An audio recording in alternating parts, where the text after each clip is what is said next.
https://twitter.com/Septilence. Don't put that in. I'll get in trouble. So that's worth it. Did I get too close to the camera on that one? A little bit too close? Should I back up a little bit? Okay, sorry about that. My bad. I've been awake for probably close to 32 hours. Like, I have to hold my keyboard the normal way, because if I do it, I feel like I have arthritis if I hold my keyboard like that. It blows my mind. I can never do that. This guy right here, he's got his keyboard off at an angle. His isn't that extreme. There's a kid all the way down to the far end who has his keyboard all the way at a horizontal. That's really cool. They're going to be at that table right over there. Public information? Oh, I don't know. But this isn't live, so it doesn't matter. It's not live, but you and I know. Yeah, we know. I'm not going to tweet it. Awesome. What game do you play? Smash Bros. Who do you play? Is it embarrassing? Is it like Villager? Yeah. Is it Villager? Am I spot on? Oh my god. Is it the Ice Climbers? No. Is it Game & Watch? No. Is it Pichu? No. Is it Wario? No. I can keep going. I think I can name every character in the game. I believe in you. Is it, did I say the Ice Climbers already? Yeah, you said them. Is No, it them? Not them. Is it them a second time? No. Okay, alright. Oh, is it one of the Links? Yes, it is. Is it Toon Link? It is. Oh, that is pretty embarrassing. That is rough. Who do you play? I'll give you $20 if you guess correctly right now. First try? First try. Give me a single hint. It's an obscure character. Obscure character. Not played very often. Is it Wii Fit Trainer? Oh my god! Oh my. I'm the interviewer for a reason, baby. I do what I do.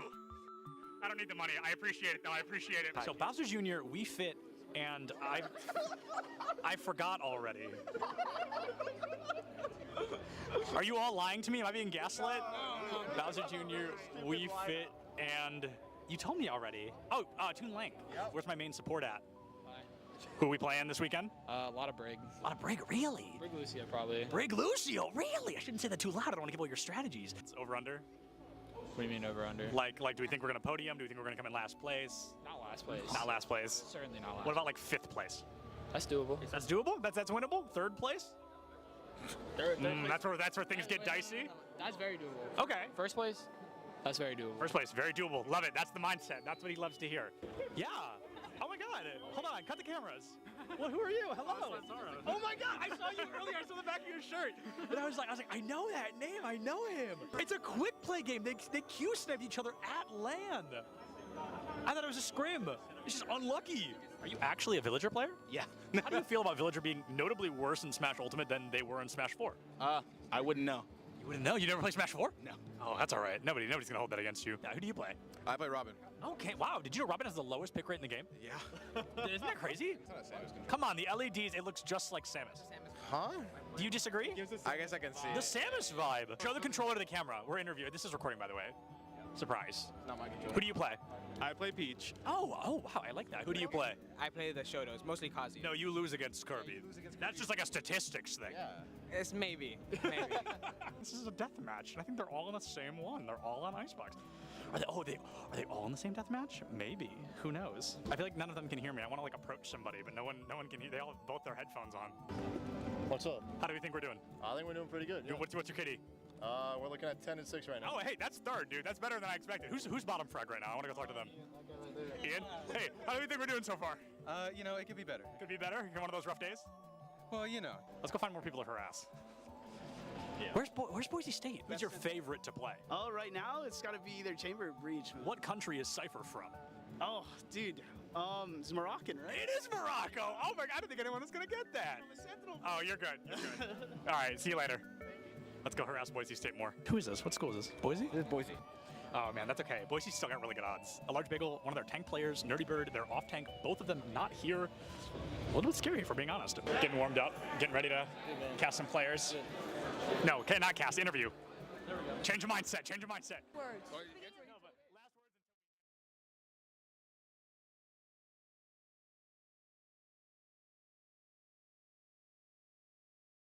We're at the Collegiate Esports Commissioners Cup. Let's make some noise. Oh, and it's gonna jumped into it. Corner judges go for 1, 2, yeah. He needs more.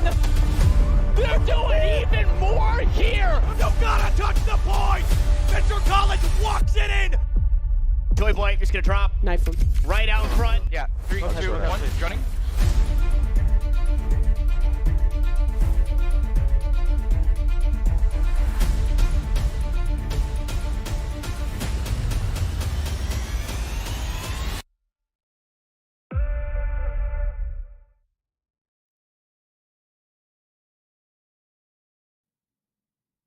Hello, everybody, and welcome back to CECC. This time, it is the Canadian Regional Qualifier, and very exciting because it is the debut of the CECC Canadian Regional Qualifier. I am Septilence, joined by Divining, and we are jumping into our Overwatch Grand Finals, a best-of-5 series. Yeah, this is extremely exciting. Of course, last year, the Canadian region had to sort of sit out when it came to the CECC National Finals, or I guess now we can call it the International Final, as we will be inviting a Canadian team down to Arlington, Texas this May, and right here, right now, Septilence, we are going to figure out which team we are inviting. Whether it is St. Clair College or SFU, Simon Fraser University, one of these teams is going to receive a formal invitation to the CECC Finals, which is extremely exciting. And not only is it just an Overwatch, but there's a Valorant team fighting for it as well. That'll be happening later today. And we do have confirmation that it's actually the same two schools that made it to Grand Finals of Valorant. So these schools are working super hard. If maybe a team loses here, a team can win over there. And speaking of teams, let's get a little bit of a closer look at them, right? St. Clair coming in, I think the expected kind of first seed, if you will. This is a very strong program. One, we found out today, fully a freshman roster. So they're coming into this really with a lot of years ahead of them. And for being a freshman roster Dividing, they're already an incredibly talented team. Absolutely. St. Clair really entered into the Overwatch scene this year. This is a school and a program that has actually been developing their esports program for several years. This year decided with the release of Overwatch 2, let's go ahead and dip our feet into the water there, and it has worked out extremely well for them. Currently undefeated in the NACE Star League. They went 9-1 in the Activision Blizzard Collegiate Championship. Goodness. That's enough for 4th place right now out of every team in the USA and Canada. A bunch of teams that are also going to CECC. So, I mean, St. Clair College are a team that has already proven in other competitions that they could really hang with the best that Collegiate Overwatch has to offer. Absolutely. I think they're coming in with a lot to prove, right? Like you said, there's a lot of teams in the U.S. specifically that are recognizable to us that we know and love. But this has been a first year for St. Clair, and they have really come in with a bang. Let's see who their opponents are going to be today. It's going to be Simon Fraser University, the Red Squad. So they're coming in. Now, Dividing, you did find a bit of a fun fact about these squads duking it out in the past. Yes, this is actually really interesting. These squads have fought against each other. Now, SFU are a team that is more well-known for their Valorant squad, but their Overwatch team has faced St. Clair before. Last November, they played each other in the Canada Esports National Competition. That was a 3-0 victory for St. Clair at the time. We will see if SFU have been kind of VOD reviewing that matchup and are coming in a little better prepared this time around. Yeah, this is going to be a tough one to win. Like you said, unfortunately, it was a 3-0 victory in favor of St. Clair. But hey, you've got that VOD. You've got that footage to go back and watch. Hey, what exactly happened that made us lose? Now, to be fair, Overwatch 2 in November versus today in March are two pretty different games. So I think we're going to be seeing a bit of an opportunity here for the side of Simon Fraser against St. Clair. And I think a lot of that has to do, Dividing, with the current circumstance of the game, where personally, I think there's not really a set meta. We are in almost whatever the opposite of a GOAT's composition was, right? It's not run the same 5 heroes every single game. It's you can really work with a lot of comfortability and versatility. Yeah, it's actually been a really nice little change of pace here in Overwatch. As someone who's been casting it for a while, I'm pretty used to the sort of, oh, this is the meta and everyone is going to play the meta. But this time around, not only does the map decide the meta in a lot of cases, but also just what a team is personally comfortable with. You can get away with a lot of different kinds of comps and a lot of different kinds of situations, whether you want to run a sort of short-range dive composition or a longer-range poke composition, or maybe a short-range brawl composition. I know that's been fairly that has been fairly popular recently with the Reinhardt buffs and Baptiste buffs that have come in with Season 3. So I wouldn't be shocked to be seeing that, especially because people do love that up-close and personal style of gameplay. That being said, as we are getting started here on Busan Shrine, this is a very open map. I would be surprised to see that both Bunzenex and Squeak are going to lock in the Wrecking Ball to start off this grand final. Yeah, I think this makes a lot of sense to go in on the ball. This stage in particular has a lot of great spots for the grapple, can help you quickly get in and out of the back line. And St. Clair actually making a very small change. We jump from Red X on the Mercy to the Zenyatta. Zen is one of the #1 supports in taking down a fast caliber tank. a wrecking ball, and Simon Fraser really might struggle with that if the peel is appropriate to keep Red X alive. Yeah, absolutely. It's really just a matter of where these teams want to position, and it seems like St. College are doing a really nice job of trying to get set up on that little side room, but Zephyr has other ideas. Zephyr has these ideas coming out early, can't find that elimination fast enough. It's actually Squeak in the back line that puts a 2 down. Red X picks up Zephyr and removes them from the fight, and while Simon Fraser found the first blood, St. Clair found the 2nd through 5th there, so that's going to be a very strong fight win for them and immediate point presence in their favor. Notably, St. Clair College do have Red X on the Zenyatta right now. Having that Discord Orb is going to be so incredibly impactful for players like Squeak and Crime. That 20% increase in damage on whoever has the Discord Orb on them makes them so much more fragile. Yeah, the Discord Orb, a 30% damage boost is really going to be helpful against taking somebody down. Now, Arjun gets launched off the map, Red X goes down, and St. Clair has no healing. A great adaptation from Simon Fraser to remove those supports. They understand how criminal they can be in keeping somebody alive way longer than you think they could. However, I'd love to see Simon Fraser win this fight already. It's becoming a slow burn one that I'm not confident they're going to be able to win before a recontest comes through, but when Squeak goes down, that's usually kind of the nail in the coffin against the team's defense. You've lost your tank. Might be time to peel back, kind of get together as a squad and go in for a secondary approach. However, Zephyr fully committing a pulse bomb in this equation, finds Crime instead, so the pulse bomb doesn't get the elim, but hey, you made up for it. Yeah, nice little dive there from SFU onto St. Clair College, who is still trying to sort of set up on that side drum, and you do have to give some credit to Zephyr getting that pulse bomb up quickly, but here comes Emerin, goes on to the Sojourn because she is so good at short and long range, but Zephyr with a triple kill is going to maybe slow them down for a little bit. A triple answered with a triple. That is so unfortunate. Zephyr finds one. Crime comes in with one of their own. Doesn't even have to commit the pulse bomb for it and flips it very quickly back for St. Clair. A fight win so close for Simon Fraser University, but close is never going to cut it, Dividing. You know, you've got to find it. You get the percent down, and you've got to be able to hold it, or it gets ripped away like a 3K. Oh, Yuki getting taken out by Red X there. Luckily, you do have Kaizen on the Mercy, but that is a big cooldown out immediately. And now you have to keep backing up because the overclock is out from Emerin. This is just going to continue. Even though SFU have some ults up to potentially use, their entry is just going to continue to be delayed unless they want to go and buy this 2K from JDAC. JDAC is going to be able to find that 2K, and I'm not sure if it's going to be enough for Simon Fraser to feel comfortable going into the equation. They lost a couple of critical people out the gate here, and as they send in this tank, Bunsnack to get in and make a little bit of space, a great shot comes in from JDAC to keep it lined up. A minefield Venn diagram there, full-blown minesweepers. Nobody's able to walk into that site comfortably. Squeak, phenomenal team focus onto that. Cassidy removes him from the fight, answers out of Valkyrie. Kitsune Rush comes out from the side of Simon Fraser as well, a desperate attempt to give that movement buff, to give that cooldown reduction. Not completely sure what happened there, but Emerin does go down to that high nude. Resurrection clearly worth its weight in gold. The two members now 3 traded out for only JDAC's life. That Cassidy making all the difference for Simon Fraser and keeping them in this match here of Busan Stage 1. Ooh, but Bunsnack's getting slept and taken down. A nice little 1-2 punch from the support line of St. Clair College. And now they can go back in, bolstered with Red X's Transcendence and the sniper ability. SFU are out of ultimates. They're out of options to hold on to this.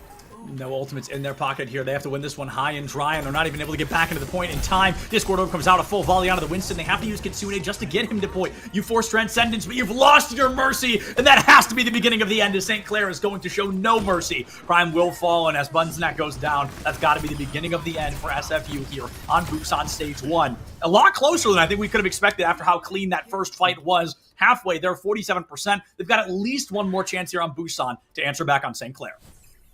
Yeah, SFU definitely showed a lot of good fight on that first round, but what it just came down to was on that second fight where they were able, the second to last fight that is, where they were able to take control of the point, they were forced to use basically every resource that they had available to them. And because of that, when St. Clair got a couple of picks and was able to come back in, SFU simply had no tools available to sustain. And that's what getting yourself into a hole early on control maps does to you.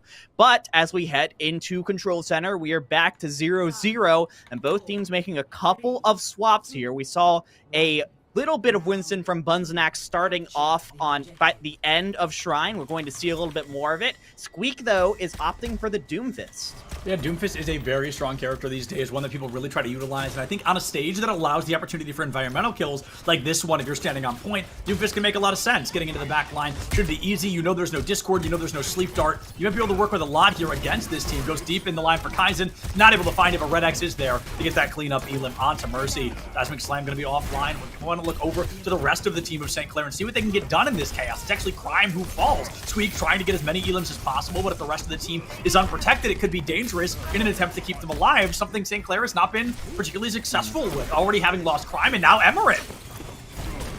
Yeah, this is looking pretty tough. I mean, Squeak is just pretty much doing whatever he wants on this point right now. No one's even looking at the Doomfist as he disrupts and puts in damage and knocks the Winston into the wall. This is going to be St. Clair pulling ahead. Despite Zephyr's best efforts here, first point control is going to go over to them, and you already have the Meteor Strike up from Squeak. This goes to show you how much work Squeak has been doing, and this is why you see Simon Fraser University swap over. This is pretty much all Doomfist counters. The Orisa trying to fortify up, the Kaizen trying to boop them away.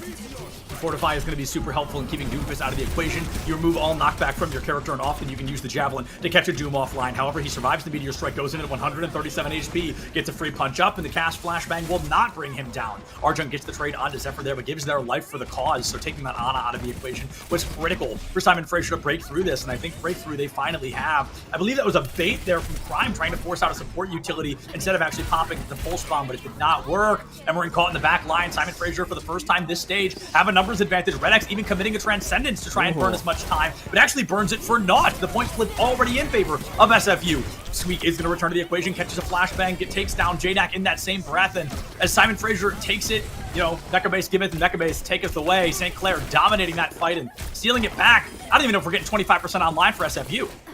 Nah, I think they're going to get taken back at just about 20. Unfortunately, even though the point did flip over for Red X before SFU, before the point could flip over, we did see it buy just enough time for the rest of St. Clair College to get back for the recontest. So it wasn't quite for naught, but Emerin getting a little bit too overconfident there, gets taken out by JDAC, and this has been something interesting I've noticed. SFU have been definitely holding their own in these 1v1s with the St. Clair DPS. Yeah, absolutely. When it comes down to the 1v1, SFU really does seem to be winning more of them than St. Clair, but it's unfortunately the team mechanics, the macro of the circumstance that Simon Fraser continues to drop there. St. Clair is going to be able to win this equation out again, and I think this is a great example of what I was just talking about, right? That fight started 4v4, and somehow St. Clair gets every elimination after that. So somewhere in the macro is where SFU starts to fall a little short. It is just so tough, and I think that's why you see Yuki's going to swap over onto Baptiste, because again, you're just trying to play more defensive, as you're basically getting spawn held right now. Emerin goes down, but you take a couple of losses on your own, and at this point, it's just a matter of if you can touch. Yeah, and even trying to touch is going to be difficult. That constant threat of a Meteor Strike takes you offline. Zephyr can't even make it out of spawn, and letting Crime play Tracer clearly is one, because that was an incredibly dominant play. Probably play of the game from Crime as well. Most likely top frag in lobby. The Tracer, a silent hero there, but a very impressive one. Constantly sneaking out fight wins for St. Clair to make second stage Busan 100% dominant. I mean, personally, I've really got to give it to this play of the game winner here, Red X. The Zenyatta, I think, was a huge difference maker. Absolutely. Not only was Red X basically acting as a third DPS throughout the entire map, he was also using those Discord Orbs expertly to pair with the dives from DPS and his tanks in order to make it so that it is even easier to take down that backline. It's why we saw them swap over from a fairly fragile backline of, I think it was Mercy Kiriko, over to what is probably a lot more secure and a Lucio Baptiste, and it still wasn't enough. Yeah, the Lucio Baptiste coming out at the end there, I think makes a lot of sense. Like you mentioned earlier, Bap getting buffed at the beginning of Season 3 has really brought him kind of back into the foresight here. We were talking a lot about Kiriko Suzu and how strong that was, and people kind of forgot Immortality Field exists. Blizzard seemed to notice that. They said, all right, we'll give you Bap 1.0 again, so 25% HP threshold is really a lot, and your survivability goes way up. So I think the Bap was a proper call. Unfortunately, just going to get the lineup, and a lot of that, I think, like you mentioned, goes back to Red X on that Discord orb. Not only were they hitting the Discords, were they getting the proper healing. There was one weird transcendence, but it still kind of worked. The supportal combat was incredible, constantly in every single fight, not just hiding a corner and throwing a Harmony orb, but really in the trenches with the rest of the team, getting elims every single engagement. Yeah, I mean, and the aggression that St. Clair has been playing with has been very difficult for SFU to be able to counter, right? I mean, even though we saw a couple times where the SFU DPS were able to sort of challenge and even win fights on the side against the St. Clair DPS, the fact that they were pushing so deep in the first place meant that SFU had to watch every single corner as they were walking by, and it made it so they were walking so slowly, and they were trying to stay in a big group so that everyone can get in a range of the Kiriko healing or the Baptiste grenades. And it just gave so many opportunities for the disruption from Squeak, from Crime, from Red X to come in before they were even ready. That's, I think, what we saw a lot of the time. The team that controls the tempo tends to control the game. And St. Clair were just jumping on top of SFU before they were ready. And I've got to talk about this as well. So we, luckily enough, have a little bit of stat information kind of going out of Busan there. And I want to talk about, I thought Crime was going to have the most damage in lobby, right? I'm way off here. So Squeak, #1 gold medal for most damage in lobby, 8,514 across both stages of Busan. Second place, Red X, 6,370 on the Zenyatta. Incredible. Only taking a third of that in damage there across both stages of Busan. 4 deaths in total from Red X. So really, I think you're totally right. A power player, and I'm glad you brought it up because I would have felt bad for missing that. Absolute dominance coming through on the side of the support line for St. Clair. I think it's very much part of the reason they're able to take a dominance in Busan. So going into map number 2, which has been picked, which is going to be Dorado, picked from Simon Fraser. St. Clair starting on the defense, dividing what do you bring out to deal with that Zenyatta? Do you full dive into a Sombra composition here and try to remove him? Or what do you think is the best approach? I mean, it's definitely possible as long as you can stay out of the way of the kicks from Red X. Make sure that you're a little bit, just keeping your distance a slight bit to make sure that doesn't disrupt you. A Sombra will win a 1v1 against the Zenyatta most of the time.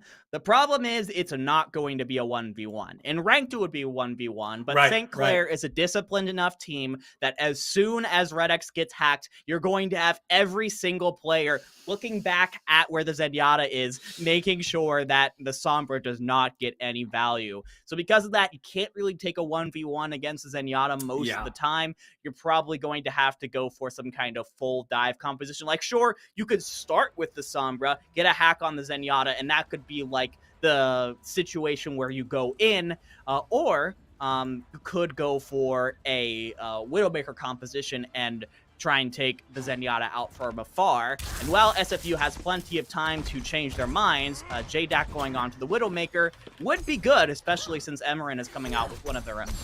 Yeah, and JDAC tried to play Widowmaker back on Mecha base and kind of got deleted out of the fight very early on, swapped onto a Torbjorn instead, and tried to find a little difference with that. So this Widow v Widow is going to be pretty scary. They weren't able to make many waves, like I said, back on Mecha base when there wasn't a counter Widow. So with there being one this time, I'm a little bit worried about Simon Fraser's chances of winning that duel.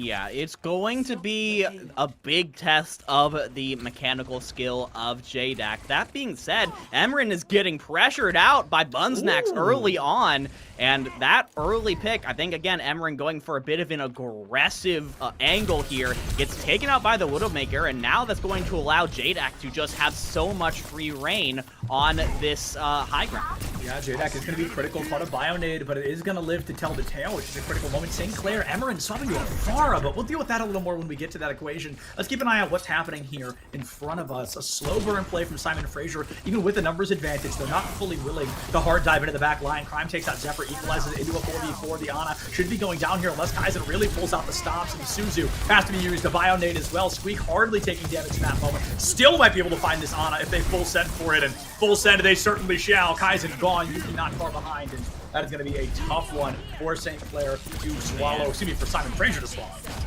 Yeah, that's actually really tough, especially if you're Bunsnax. I'd be a little upset because that entire time, because of your dives, you had a man advantage, but you just couldn't capitalize on it. And now you have a Pharah that you have to deal with that is just raining in damage from above. It's going to force JDAC to swap onto the Cassidy and basically give up that long-range advantage that you had before. Yes, Emerin doesn't have a Mercy pocket, but is able to play around these buildings expertly.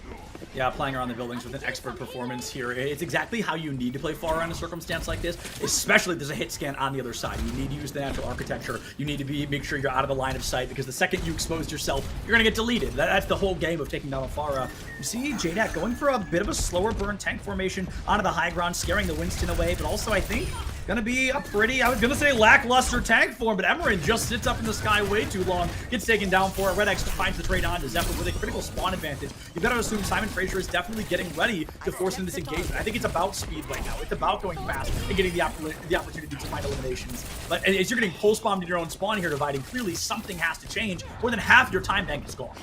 It is so tough, but you have to do it quick. You have to do it before Red X has the Transcendence available. Right. That's a huge defensive tool that the Saints are going to be able to use against your own support ultimates. SFU just have to go for it at this point. With 1 minute 30 seconds left on the clock, right now is probably going to be your best chance, especially with Crime going down. You just got to go for it.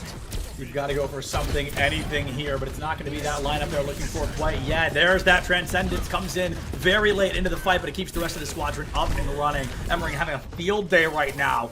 JDAC falls to Red X on that high ground once again, and it's a very difficult circumstance. I would argue, Pharah certainly does not counter Pharah. I think you were going to have better odds with that Bastion. Oh, and now you go for the Reaper, which is now going to be the ignore the Pharah strategy, which is probably usually doesn't work very well either for SFU. And Kaizen goes down. Again, these supports are just getting picked off and taken down before they can even use their ultimates. Kaizen and Yuki have had their ultimates available for something like 90 seconds now and have just not had the opportunity to use them. It is just such an unfortunate situation for SFU where they just want so badly to be able to use a Zephyr as the ult too. There's 4 ultimates for SFU, but they're just stuck in spawn.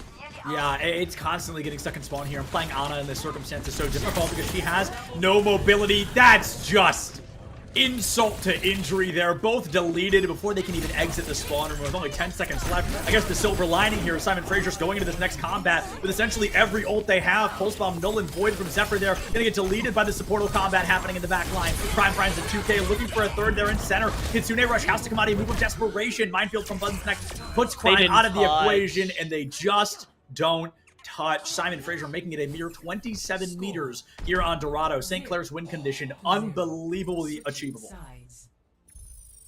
They had a nano-boosted Wrecking Ball, too. Like, they had every tool necessary to be able to touch there, but it just goes to show the disruption and the aggressiveness of the Saints right now. SFU simply did not have the ability to get onto the point, which, mind you, was about 10 meters outside of their spawn. Because they were trying to fight these battles on the side, trying to fight these flankers, trying to fight the Pharah up in the air, and they just lost sight of the objective. And that's what teams like St. Clair will do to you. They're going to confuse you. They're going to discombobulate you. They're going to make you lose sight of the objective.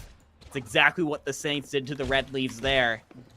And now, I mean, going 27 meters for St. Clair is got to be, I mean, it's not only achievable, it is almost assured. I don't want to say it. I don't want to say it, but St. Clair basically just has to win one fight, get around the first corner, and they will go on to championship points.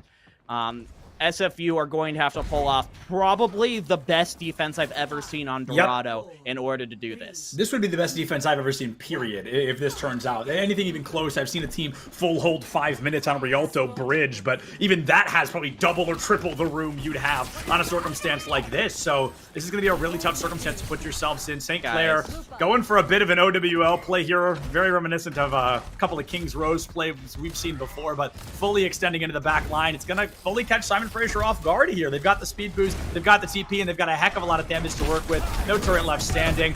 We see JDAC caught onto the high ground, completely in there. Lonesome Sleep Dart onto Squeak, who dropped to the low ground. Arjunk is gone, traded out for Kaizen. Emerin not far behind. Simon Fraser should be able to win this primary engagement at least. The charge, no value there. Crime puts down Bunsnack, and St. Clair does not have the numbers, but they've got the spawn, and that's all they need.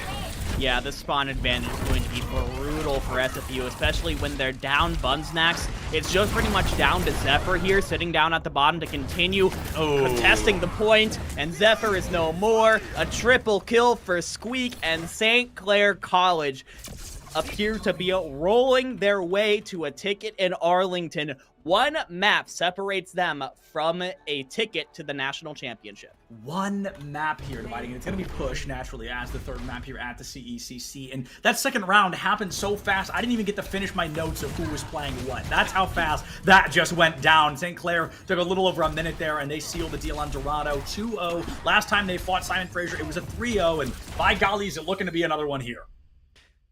Oh, man. Yeah, St. Clair College, I think you can just definitely tell the experience that this team comes in with. These are players that, even prior to attending college, have been competing competitively in Overwatch for quite a long time. And you can see it by the way that they simply just stay calm and keep up the aggression, no matter what's happening to them. We saw multiple times SFU were able to get the first pick off in a fight.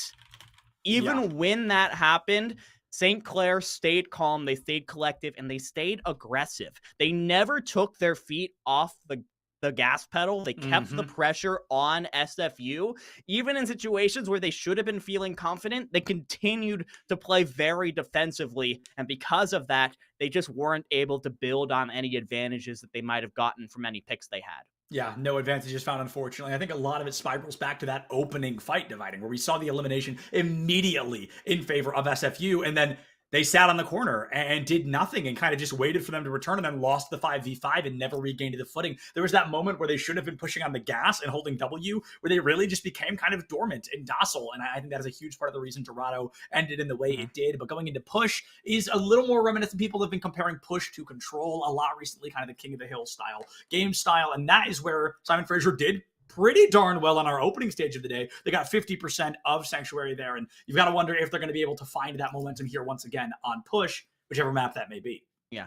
I think the whole thing with SFU right now, if I had to give them any advice, is just to take a deep breath and try and play with confidence. Yeah. I think we've seen that these players mechanically can stand up to St. Clair, but I think because St. Clair is such an internationally acclaimed esports program, they're getting into their own heads a little bit, and they're saying, okay, we've got to play defensively, we've got to look out for this and this and this. Just take a deep breath, trust yourself, trust your plan, trust the comps that you are playing, and trust that you can play at a tempo that can match St. Clair. If you let them take control of the tempo from you, you're just not going to win. That has been proven throughout the first two maps. Once you get an advantage, just push on it. Yeah, 100%. And I think Push, the game mode, like you said, just push on it. You're not going to win this if you don't just push on it. You need to be that aggressive team. You need to be the proactive team. You cannot let yourself sit back and wait for a re-engagement. We see Simon Fraser making a substitution as well. We're going to be seeing Zay step in on the DPS line here.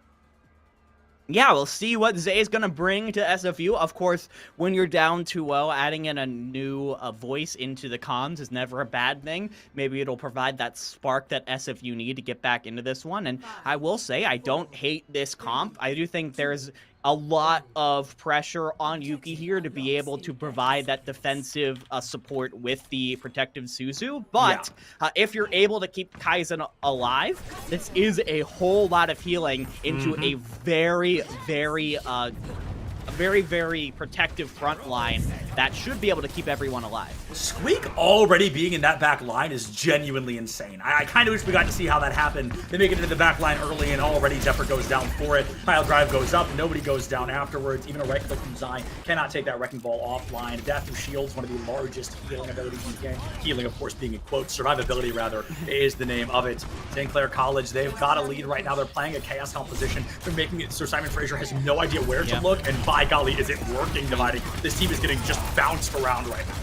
I mean, look at where the bot is right now, and look at where SFU is fighting. They're basically back in their own spawn already, and the bot has only moved 20 meters. That just goes to show you how, frankly, in their head St. Clair is. Squeak pile drived in, and immediately the entirety of Simon Fraser just pulled back. That being said, okay, here's a 2K from Zay, the new DPS player coming in on Widowmaker. A lot of pressure to bring the heat, but is going to potentially open up some space here for the Red Elites. a little bit of space has been made. I thought Red X was going to get that cheeky Elim off the high ground, but instead it's Squeak who goes up there. I think the first ultimate in game here is going to be Squeak's minefield. This Wrecking Ball has been incredible at keeping the team on their toes, completely unable to look anywhere. And it's incredible that St. Clair is already approaching forward spawn here. It's been 90 seconds and they're 20 meters shy of that forward spawn. Munsnack is going to miss that javelin. Everybody looking for the Lucio, nobody looking for the minefield. Suzu has to be used to keep the team up and running, but it's completely clocked Simon Fraser out of the equation. Oh, Immortality Field keeps the team up and running. Pulse Bomb null and void. An unfortunate circumstance to be in, is I feel like Simon Fraser really needed that opening. Instead, they're going to get closed on once again. Zay and Zephyr bite the bullet early here in this engagement. Really nice dive there from Squeak in order to take what has been the main DPS threat from SFU out, and this is going to be a really solid team fight from the Saints in order to potentially get themselves that forward spawn. Yeah. That being said, Kaizen and Yuki both have their support ultimates. There is plenty of opportunity for them to potentially push in here, especially, I mean, a nano boosted Orisa would be a massive, especially with that Terror Surge coming up. And that is what you want to see from your Widowmaker. Zay taking Red X out of the fight. We do have the forward spawns achieved, but SFU push back in. An Amp Matrix being utilized here is an incredibly courageous move from St. Clair. They lose the Lucio. They want to maybe double amp the healing and get as much damage out of it as they can. A 1-1 trade as the supports are removed from both sides. And with sights online from both Widowmakers, there's not a single secret in the lobby here. Crime not even sweating that moment. Off the Tracer for the first time in a while, and this Widow just as clean, if not better. Emeren's artillery strike takes Kaizen out of the equation. Javelin catches Crime in the back line, but is that truly enough for Simon Fraser to win this equation? I really don't think it is. Divining is. They just, St. Clair constantly finds themselves in a good spot. Yeah, and this is what great Overwatch teams do. Even when they are looking down and out, they just continue to persist and stall and buy time until the reinforcements can arrive. And this bot isn't even going to make it to center field, it seems. Buznax is trying their hardest on this nano boosted Orisa, but look at St. Clair. They've just backed off. They're going to wait for it to go away, and now the Saints are going to be coming back in with a beat from Red X and another minefield from Squeak. It's simple, and it's so painfully, incredibly powerful. Just move out of the way of the ultimate. It really can be that simple at the end of the day, and St. Clair gets to show us that. Zai popping another double kill there. Both supports removed from St. Clair. This has to be a fight win for Simon Fraser here. They've got everything in their favor. There's one person left standing, and it's that Wrecking Ball, who I would assume is going to try to get out of there as fast as possible. Actually staying deep in the backline, looking for a pick of their own, and stalling out the bot is the name of the game, guaranteeing most of, if not all of the team, that forward spawn, and it looks like all four members are going to be able to have it. St. Clair returning to this fight a heck of a lot faster than SFU ever wanted them to. That being said, you do see a couple of swaps here from St. Clair, and for the first time this entire match, St. Clair are forced to adjust to SFU. Yeah. Crime onto the Widowmaker to try and challenge, to keep on challenging Zay, and Emeren on the Torbjorn now is going to have that turret up in order to counter Zephyr getting around into the back. So at least there's a little bit more respect here from Saints as to what SFU is playing. That being said, it's still only 6.33 meters for Simon Fraser. And that's certainly not going to help their odds of winning this fight here, Dividing. It's a 1-1 trade, both Widowmakers removed, and that opens up Zephyr a little bit more. Like you said, with a Torb in the wings, you've got to be really careful about your engagements. Zephyr goes deep into the back line, Arjunk has been removed, and possibly a Torbjorn could be joining them in the spawn room. And for a bit of a bot steal, got to be careful as Torb can one headshot you just like that. Zay returns to the fight and gets Red X down and out of it. St. Clair College really just winning fights that you truly thought they never should. Nano Boost gets used on the Bunsnack, and look at it. It works again, you know? Just move out of the way, and Orisa can't do a darn thing against you. This is so tough. Because Simon Fraser University are just kind of caught out in no man's land right now. They are holding their own when they do have the spawn advantage, and it's on their own side of the map, but they really can't get things past midfield before things just fall apart for them. And as we get down to the 4-minute mark here, St. Clair College are perfectly happy to just continue brawling out in the center of the map. It's 76 meters to 6.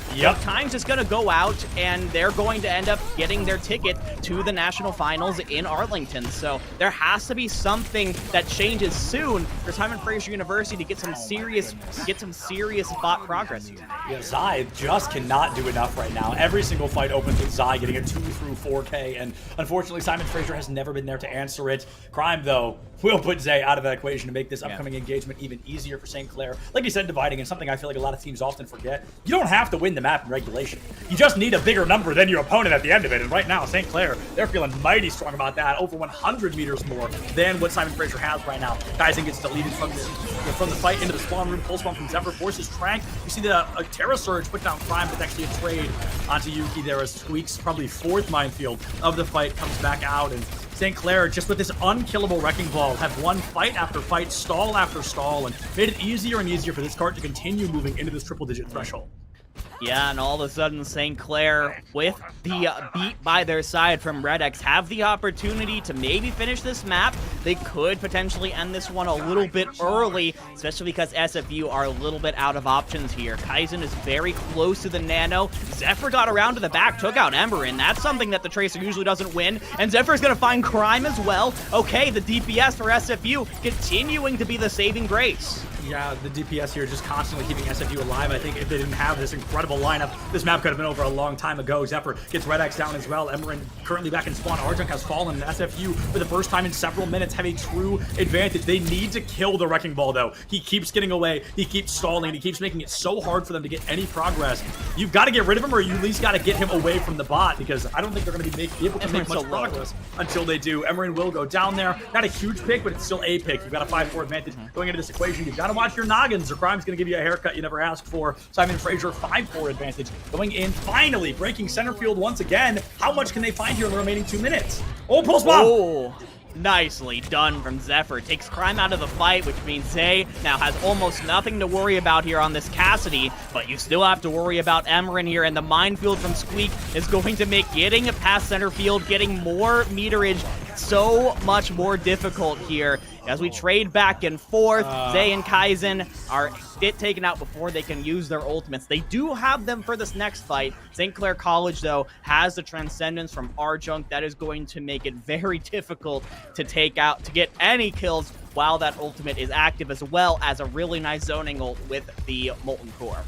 Molten Core is one of the best ultimates in the entire game, and I think we're going to be seeing it early here from Emerin, who actually gives their life for it. That classic cast ability is going to take that Torbjorn out of the fight early, and that could be the opening Simon Fraser needs. Maybe a bit of overzealousness from St. Clair could cost them one more fight. We're down to 70 seconds left, so Simon Fraser not only needs to win this fight, but probably 4 or 5 more without losing a single fight to win this map. So holy cow, is it a Herculean task at hand. Transcendence answered out by Kitsune Rush. I'd like to see the Kitsune held just a little bit longer there, as Transcendence really does negate many things Kitsune can offer. Nano boost onto that Orisa once again. Bunsnack is going to be able to find not 1, but 2, and doesn't even need the Terra Surge. They can use it on the opening engagement. Squeak and Red X are going to be still alive, making it that much harder, and I think even more so when Red X is alive, to heal that ball even a little bit. His survivability seems to triple.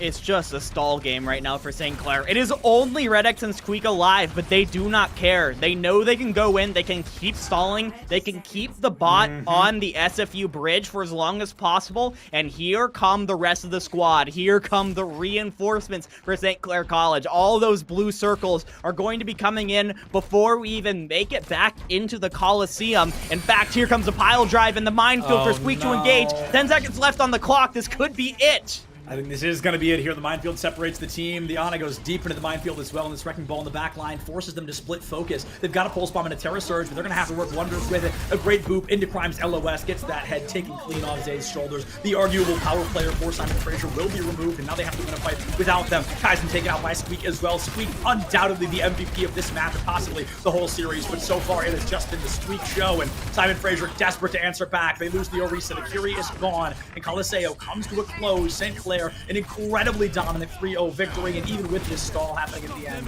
we all know it's a delay of the inevitable. St. Clair has cleaned house here in the CECC Canadian Overwatch qualifier. St. Clair absolutely has fought for and deservedly earned their spot in the International CECC Finals this May in Arlington, Texas. We are going to be seeing this team fight for their country in a couple months. So you can definitely look forward to that, going up against some of the best teams that the United States has to offer. And honestly, not just based on this game, but based on what from what I've seen from St. Clair in the other tournaments that they participate in, they will be contenders. Yeah, 100%. I'm actually excited to talk to whoever the interviewee is about that, kind of coming into the U.S. here. Like I mentioned earlier, a lot of very recognizable teams. Who are they excited to go up against? Do they think they can hold their own? But we'll get to all that in the interview. I do want to say St. Clair, they really proved their weight's worth in gold here. They dominate there, and it was an incredible performance that maybe was a little quicker than a lot of us wanted it to be. There's a chance their Valorant team will be joining them in CECC. That'll be coming up after this interview. We're going to go ahead, throw it to a break, have an interview, and then there's some Valorant waiting for you on the other side. We'll see you right back here in just a few.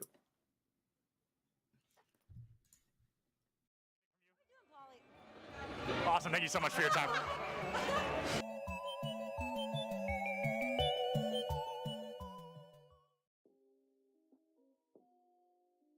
What is going on, everybody, and welcome to the ECAC Top Plays of the Week. I am Septilence, and I'm super excited to walk through these with you so you can see all of the great moments we are getting out of collegiate esports. One of my favorite things about these seasons is as they go on, as the years continue to pass, the skill ceiling just gets higher and higher, and the teams get better and better. Starting things off in week 1 and 2, these teams came out the gate swinging. Let's take a look at what they were ready to bring out in these early weeks.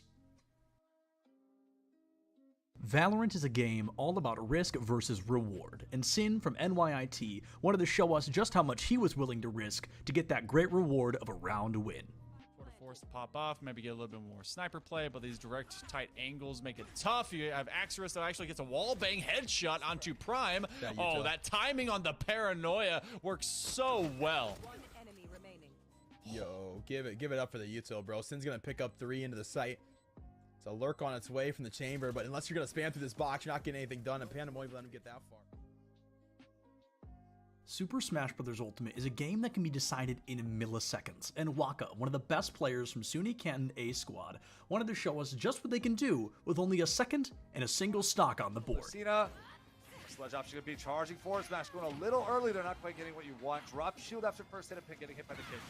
High percent. There is the stun into Claw. That clock has been charged for a lot longer. Oh my goodness, that's a forwarder into stage with the stage spike and then upping immediately after. What a sick. 1 point in Rocket League can never make a team feel comfortable, but Driftsy wanted to show us that not only was he going to pick the pace up, but he wasn't going to let his team down. Defensive test with flying colors, though they couldn't get out, and that is the important part at the moment. Clears a must for UA, and it's just not in the cards at the moment. Dripsy connects off the backboard. What a shot. I watched it unfold slowly. You stopped speaking at just the right moment. Valorant is often called a team-based shooter, but sometimes it can't just be about the team. Sometimes you gotta have those hero plays. Spec wanted to spray and pray and was actually able to save the day for SVSU, tying up the series 7-7. Hard B push here, 2 Omen smokes coming out. 1, Spec Oh just finds 3. What? Spraying through the smoke? Oh, what, Spec? That's not legal, man. That's not legal. This is match day 2 of the ECAC League. You can't be doing that right now. Spec just goes with the call. Here in this clip, Fanshawe finds themselves with their backs against the wall, 20 seconds left on the clock, and they're desperate to take down Wake Forest. They don't have anything to get through this team, they don't have any weapons on the field, but with Jackie Moon in the wings, at least they had a sniper. Apparently. Guys gonna believe all the shots. Oh, a sniper! Jackie Moon from about midway through. What a shot right here from Jackie. Wow, good eye sniper. Yes, sir. Jackie Moon puts us on the right side. A little bit more to the left. This one would have been...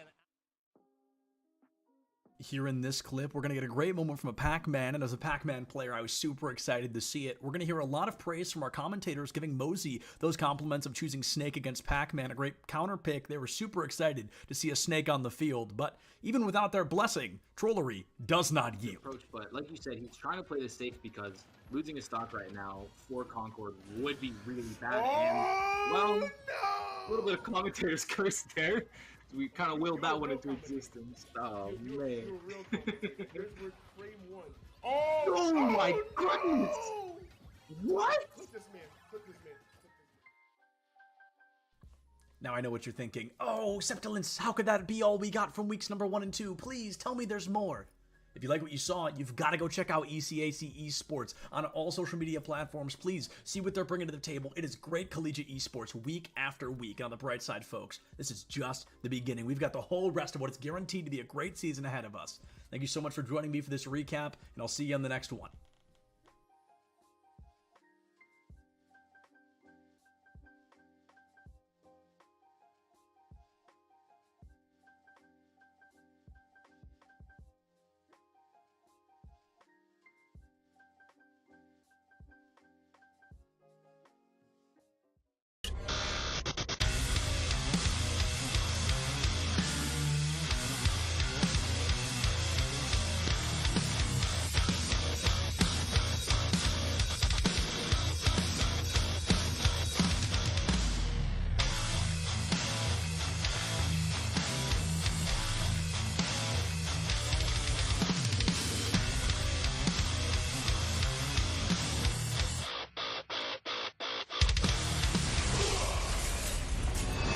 Visit NationalGuard.com to begin your guard adventure.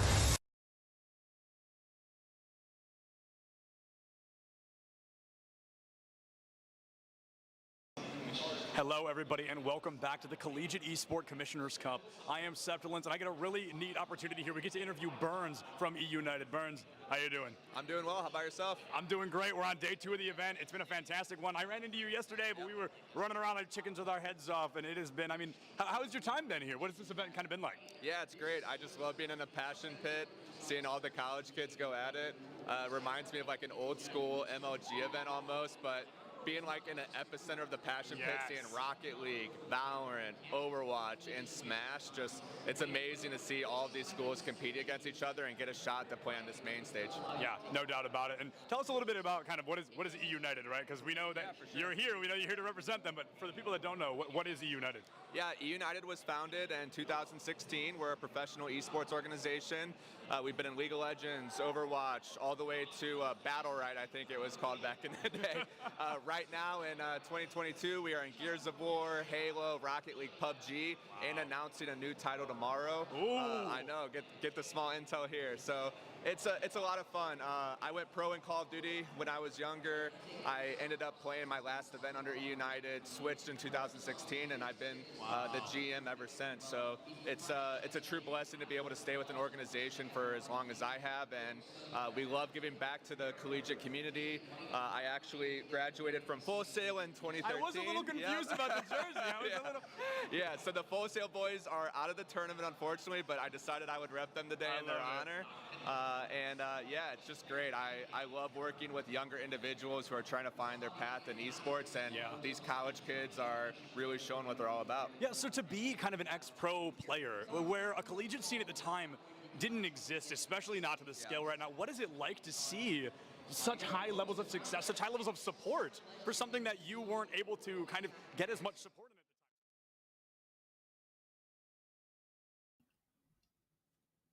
Hello, everybody, and welcome back to the CECC Canadian Qualifier 2023. I am Septilins, joined by Dividing, and if you're just now joining us, St. Clair winning 3-0 over SFU Red Squad there. We're going to be joined by the Wrecking Ball Renegade himself, Squeak, from the side of St. Clair, going 30-1 on Coliseo to end the series there. So, Squeak, my first question, man, it pulls us a little bit out of this series, but you guys have officially qualified for CECC later this year, and being a Canadian squad, let alone a new one full of freshmen, are you guys a little bit nervous going into this? Are you feeling a little shaky? Do you feel like you maybe haven't had as much playtime or experience against the rest of the teams that are going to be at this event?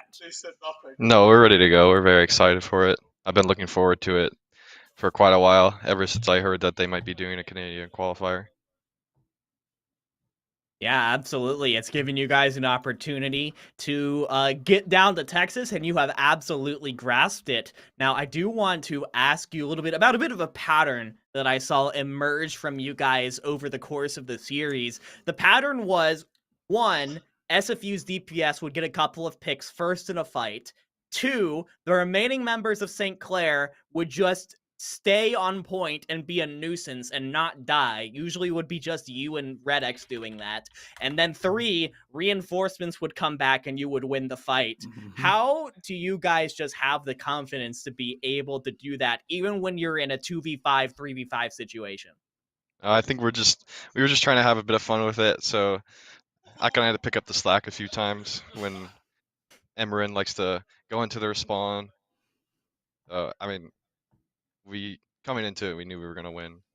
We knew it didn't really matter what we did. So we were just trying to have fun with it.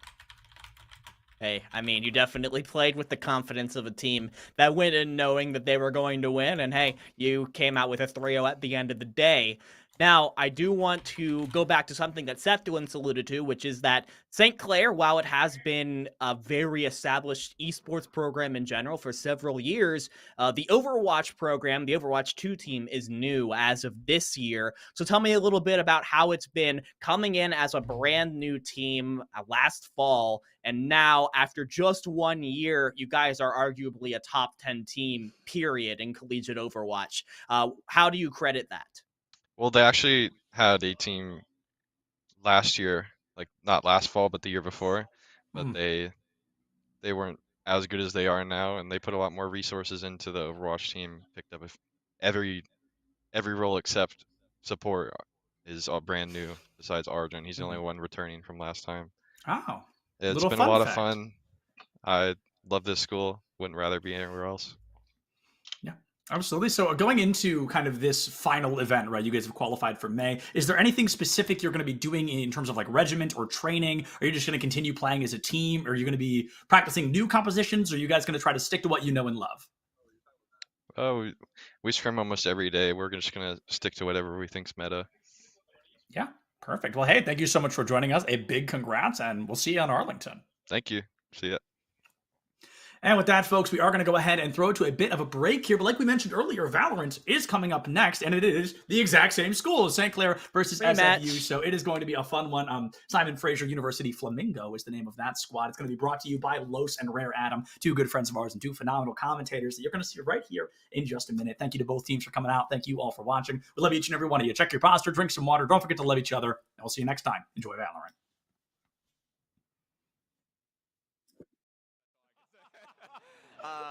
Full Sail started their program in 2017. When I was there in 2011 and 12, it was just a bunch of nerds running around, just creating their own clubs. I was still striving to go pro, but now you have these opportunities to play on main stage, play in front of thousands of people. We just had locals back in the day. You would show up and play for like $200, $100. It was like lunch money. Now these kids are playing for scholarships. They're playing for fame. They could pop off here and end up getting a sponsor for $10,000 or $20,000 from somebody. So the opportunities are just endless at the moment, and I think it's just great that you know, you basically can prove yourself and make anything happen right now. It's instead of kind of what you had gone through, being in college and also trying to go pro, these kids can try to go pro while being in college. It's hand in hand instead of those two kind of battling kind of matchups. So if somebody's trying to go pro, right, they're like, Burns, I want to be you one day. I want to be the GM of United one day. What is that first step to really take it from a hobby to a passion, to a job? Yeah, I think I've told this story a lot, but it's really, I thought about going pro every night before I went to bed. Like, I lived and breathed Call of Duty for years. It was my life.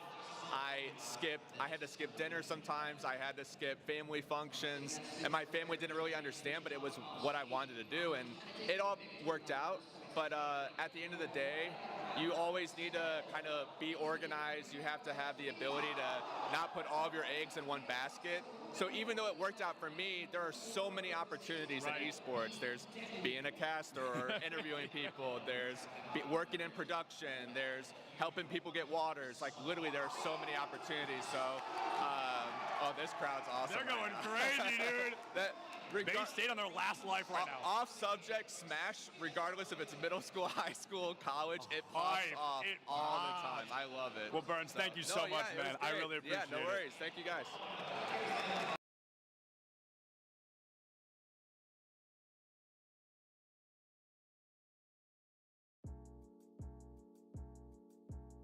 What is going on, everybody, and welcome back to ECAC Top Plays of the Week. I am Septilence, and let me tell you what, right away, if you thought last week's clips were great from weeks 1 and 2, your minds are going to be blown here in week number 3. Let's take a look at what these players brought to the table this week. we wanted a banger to kick things off strong in our 8th slot of the week, and let me tell you what, CU definitely coming in clutch. They're already up a couple of points, but they want to make sure they can walk away victorious in game number 1 with a pretty good pinch from Pancake. Yeah. Another good shot. Pancake with that shot. Oh, get your syrup and your chocolate chips out, because this pancake is looking tasty. With only 60 seconds on the clock, the University of Kentucky was feeling great. They'd already won a fight, Midtown was within their grasp as they only needed to secure one more fight win to full hold Bryant University. But Klaus knew, sometimes it's not just about winning. Sometimes it's about sending a message. Okay, they've got to move. There's the initial hack. Klaus down like the cat among the pigeons. And there's not a lot of coming back from that one. The fun, it's... RPI found themselves with their backs against the wall on bind. They were 2-round losses away from losing the map and the series being tied up 1-1, going all the way to map number 3. They needed a hero. They needed somebody to guide them to the promised land, and it was Moses with a 3-piece that secured the deal and won them their 9th round. The team, Southern Arkansas, will make it free and clear, taking on the site, unless Moses able to lock it down with a 3K. It's all up to the singular Briani, who's nowhere to be found. That must have been, he just walked through. CU did such a good job this week that we want to highlight them not once, but twice. This time the attention pulling over to Lyric, who gives us a great aerial coast-to-coast play and seals the deal with what looks like a 0-degree goal to put CU just 1 point further in the lead. Oh, that was beautiful. Beautiful aerial goal. Could have said it better myself. Look at how Lyric creates space. And the accuracy. Does it get any better than that? It really doesn't. For this next clip, we're jumping over to a Smash crew battle where things are looking good. All 3 players alive on both sides, and Bounce with 3 stocks against their opponent, Sam Kalta. Bounce finds an amazing snipe off stage to guarantee Sam's first stock be taken off the board, putting Bounce's team in the lead. Unlike but that nice neutral be off beautiful stage. Snipe. You love to see that one. Week number 3 was the week of Rocket League, the week of CU in particular. Lyric, just when you think this team can't come out any stronger, finds a 3-second goal against CMCC that just showed the dominance CU was willing to come out with here in week 3. We are 3 Oh my god. seconds into game You don't get much number better 2. than that. That was awesome. Oh man, that was beautiful. Ceramics, pedal to the metal right there. Foot on the gas pedal. With a 1-round lead on Ascent, SUNY Canton was feeling a little bit shaky, and it was up to Lil J to make some big moves. You got dash.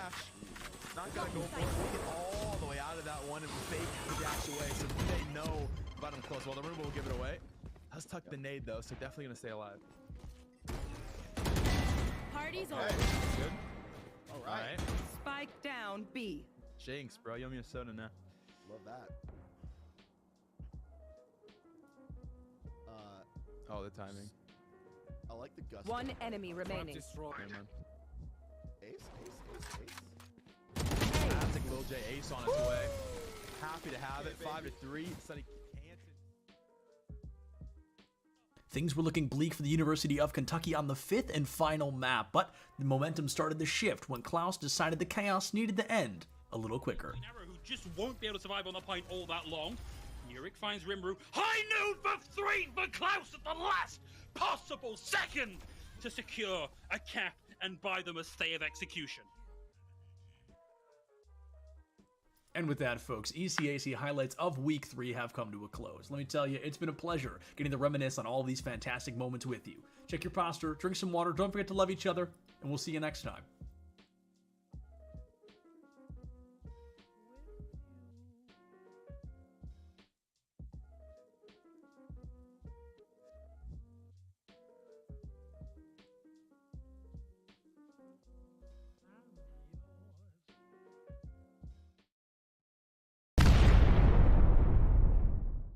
We're at the Collegiate Esports Commissioners Cup. Let's make some noise. Oh, and it's gonna be... Corner judges go for 1, 2, dip. He needs more in the... They're doing even more here! You gotta touch the point! Mr. Collins walks it in! Toy Boy is gonna drop. Knife him. Right out in front. Yeah, 3, 2, 1, running.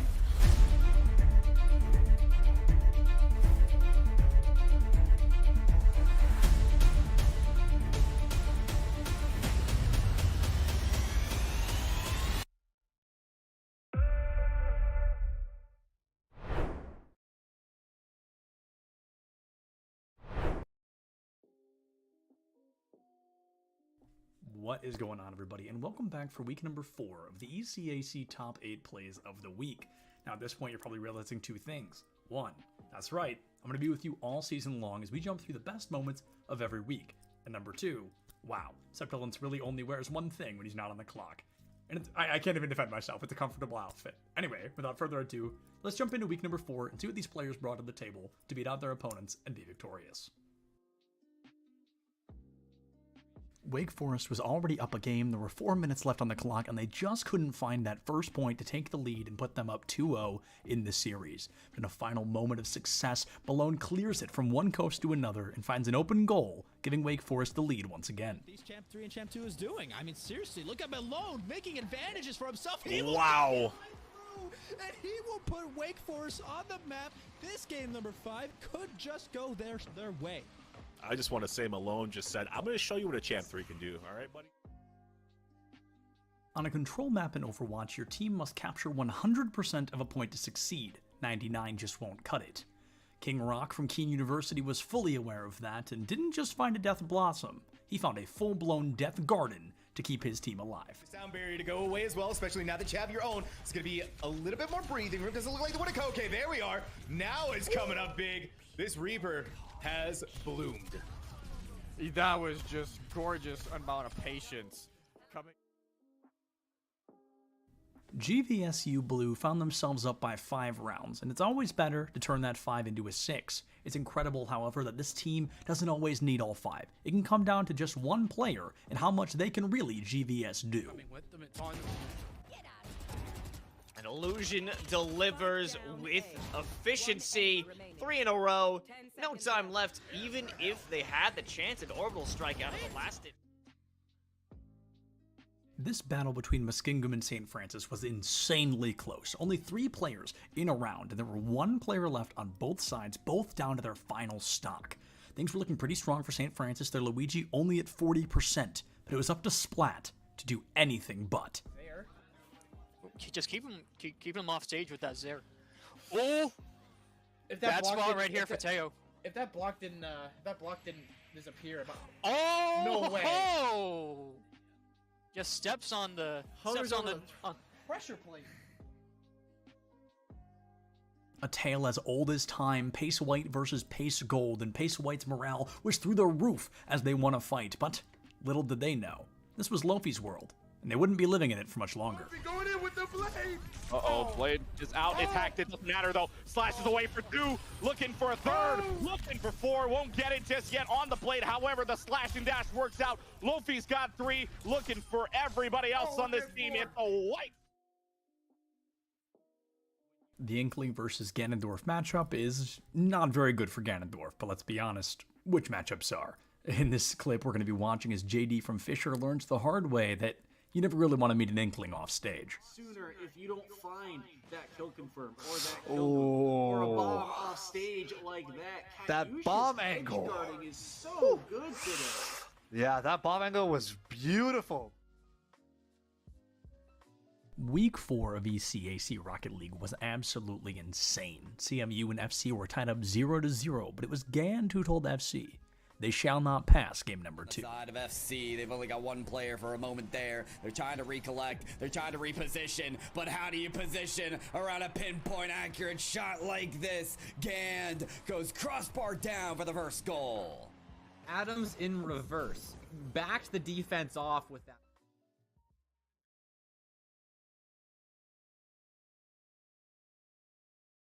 We're at the Collegiate Esports Commissioners Cup. Let's make some noise. Oh, and it's he jumped into it. Corner judges go for 1, 2, dip. He needs more in the... They're doing even more here. You gotta touch the point. Mr. College walks it in. Toy Boy just gonna drop. Knife him. Right out in front. Yeah, 3, 2, 1, running.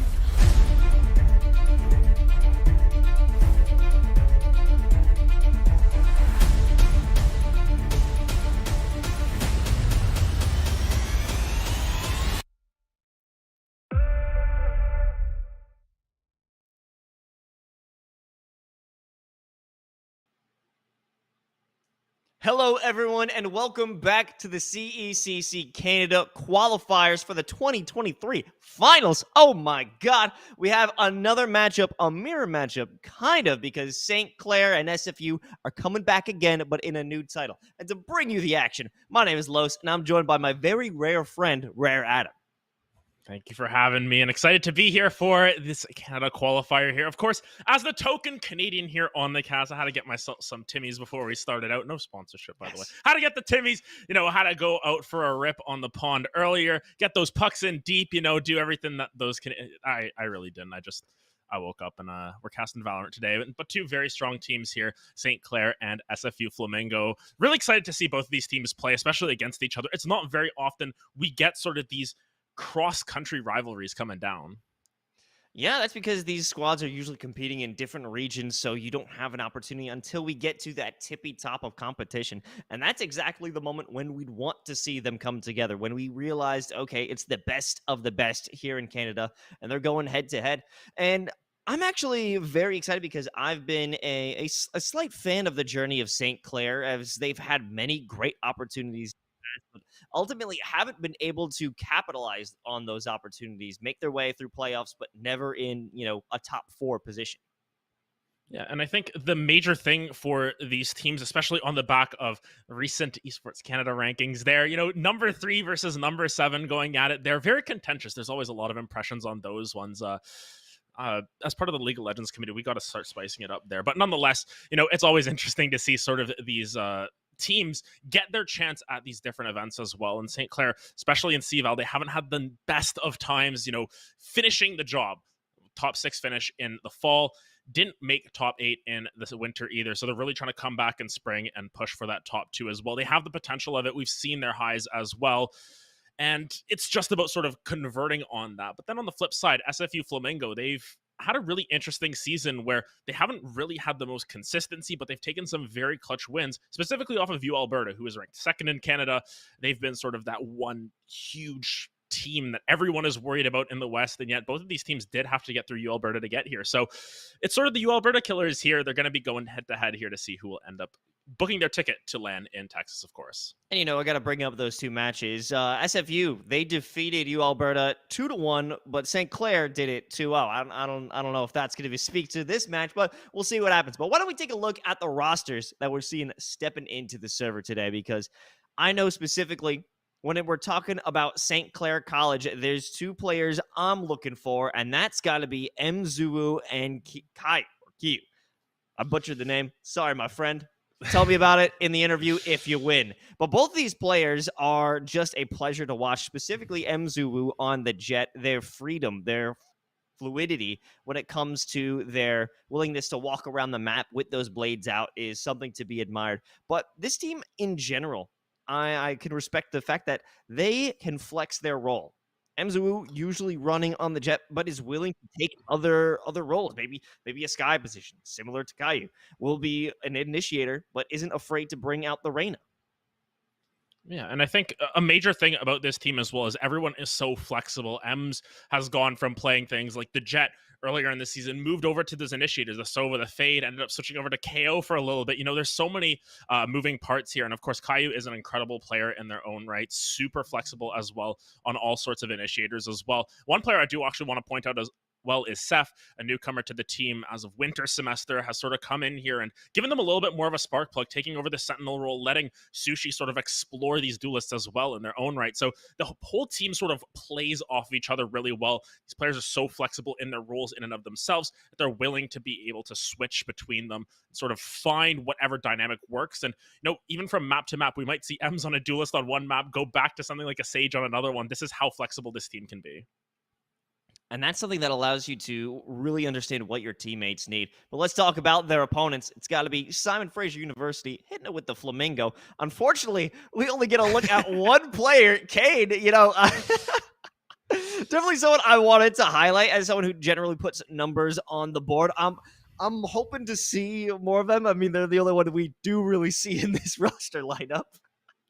Yeah, I mean, it's good to get a highlight on one of the players at the very least, but I mean, this SFU Flamingo team is still incredibly strong. As we mentioned, they've had strong performances against some of the top contenders in the West. While they haven't been able to qualify for that top 8 because of the influx of California schools, there's no Canada division quite yet. Maybe one day, fingers crossed. But nonetheless, you know, it's really good to see SFU Flamingo have such a strong performance against U Alberta and replicate it from their CVAL winter run, and now go up against another juggernaut of Canada in St. Clair College. So very curious to see how they perform and what level they're going to perform to, because SFU seems to be a team that can sometimes struggle with that consistency. As we mentioned off the top, it's just about whether they will be able to be on their A game here and really bring it to St. Clair, because St. Clair's a team that is constantly beating teams that are worse than them. They will always sort of win the games they're expected to, and then sometimes they'll take games off of teams above them. SFU is sort of the opposite there, where, you know, they will take games from teams above them, but sometimes they will drop some random games as well. So it's really comes down to who's the better team on this day. And of course, both of these teams really want to book that ticket to Texas there. I heard it's real nice in May, so, you know, they both want to book their tickets. They want to get to a LAN. Yeah, get a little warm weather out from Canada. But now it's time to see where we're headed. We know who's in the server. Where are we going to be playing? Now, you were telling me you expected it has to be a Haven pick on here, and you are correct. It's Lotus, Haven, and Split. Yeah, and Lotus is a map that St. Clair have been very, very confident on. They've done incredibly well on it in the past couple of weeks as well, specific, just taking recency bias as well. You know, they've taken games off of some other top teams on that map. Haven, you know, it feels like the collegiate special. We used to make a joke about it all the time. You know, you get Bind Haven Ascent each and every time. But this time around, you know, we get a little bit of a switch up getting Lotus. And then, of course, Split is that decider map. One thing to note, St. Clair recently played a 46-round game on Split. I believe it went to 23-21, 24-22, something like that. So they're familiar with that map inside and outside. They got to play a best of 4 in a 3-game series. But nonetheless, on to Lotus we go. And I'm very curious to see what these teams pull out here. Of course, the newest map in the game. It's always interesting to see the strategies that come out, and I think a lot of these teams are going to take inspiration from something like Lock-In, which is the most recent big tournament. Lotus teams were sort of reluctant to pick it at first, but after a while they started to get their mojo in that regard as well. So I want to see what these teams bring to Lotus here, and I want to see if it can be as explosive as some of those matches we got at the highest level. Lotus has certainly been an apprehensive pick, but I'm enjoying that there's a lot more confidence where teams will usually rely on Lotus as one of their mainstays or as a counter pick, expecting their opponents not to bring it. And I love that. I want to have this much more involved into the game in the competitive ecosystem. Personally, I mean, we're going to bring in my own bias. I hated Breeze. I thought anytime someone brought that in when it was the new map to play, I thought it was the worst. Lotus, I'm actually really digging it now that this is a widely embraced map. Yeah, and I think especially here, you can see with the team comps that have come through, actually, I'm not going to be playing this one, but it is the Twins teaming up Jello and Sushi. Going to be interesting to see what those strategies are, but already we know how important A control is, and it seems as if SFU slipped that out as well, because they're just avoiding A altogether. They know it's St. Clair's game. They're not going to take the fight too well. That wall to block off both the door as well as the platform. KO getting simply way too deep. I think that might be an issue unless they make the full commitment. It's a rotation, potentially to bring it to C. Just rotating around, Caillou finds another one. Just sort of playing tag here. Spike gets placed down as well, and now just sort of a hold for St. Clair here. 1v3 situation for Duca. Gonna find one, but still odds are stacked in their favor, against them here. Odds are stacked in St. Clair's favor, rather. Now that's a Sheriff in Juka's hands, though. If could turn this into a 1v1, isolate that fight onto Caillou, things could get incredibly dangerous, but there's a lot of care that needs to be thrown into this one. Guiding Light leads into no information, but the suppressing fire from Caillou is everything they needed to take one. Yeah, and great pistol around there. It was sort of a chase down sequence almost. You saw how aggressive St. Clair wanted to play on that A site, and we've seen this time and time again. Seth will pull out this Omen and just push forward so aggressively, and I think that control that they get over a lobby is going to be consistent on this defender half. It's just if SFU can sort of adapt to that, if they can maybe fight that aggression that they know St. Clair is going to put down on this A side, or if they just avoid it altogether, go towards C, permanently put pressure onto Sushi on this Killjoy. I'm liking what we're seeing with Seth here. Opportunity. It was there, completely thrown away, courtesy of KO. That is beautiful. I will try and escape, but I don't think there's an opportunity here. Or maybe I'm just crazy. Pulling out the classic. They don't need the Spectre. The pistol is everything they need and more. And that's just going to be an ace on round 2. Unbelievable. Wait a sec. You're like, that round was over before. Kai's 8-0. Okay, I have no. Man, I've missed casting this team so much. I love them so much. What the heck just happened? You know, maybe I think as if you just said, "Hey, we don't even feel like playing round 2. Let's just get some rifles in our hands. Let's get a move on." Oh man, we're paid to speak, and what, 5 minutes in, we're already speechless. Incredible stuff coming through from Caillou, and that's sort of the X factor that they bring. Such a strong individual player, and just did it all with the classic. That's a free gun, by the way, that they just got 4 kills with. A free gun and a free round off the back of it. Now we have a stronger placement on mound. 4 players looking to find an entry, but they will be entering a world of hurt. 4-tapping has to adjust, and they won't be able to secure a kill. The vulnerability was just too great. The judge fails, and it is a flood of flamingos onto C-side. SFU just pushing forward there. It almost looked as if Kane sort of missed the memo on where 4-tapping would be, but the judge not quite going to secure it. But now a 4v4 situation. We finally get to see how St. Clair's retake is going to work and what SFU opt to do here. They've got really good control over the C site. Surely they try and find a push here. Try and take some of these rifles out of their hands. Hey, you've got the Sky ultimate. Might as well unleash the cabbages. That is Seth.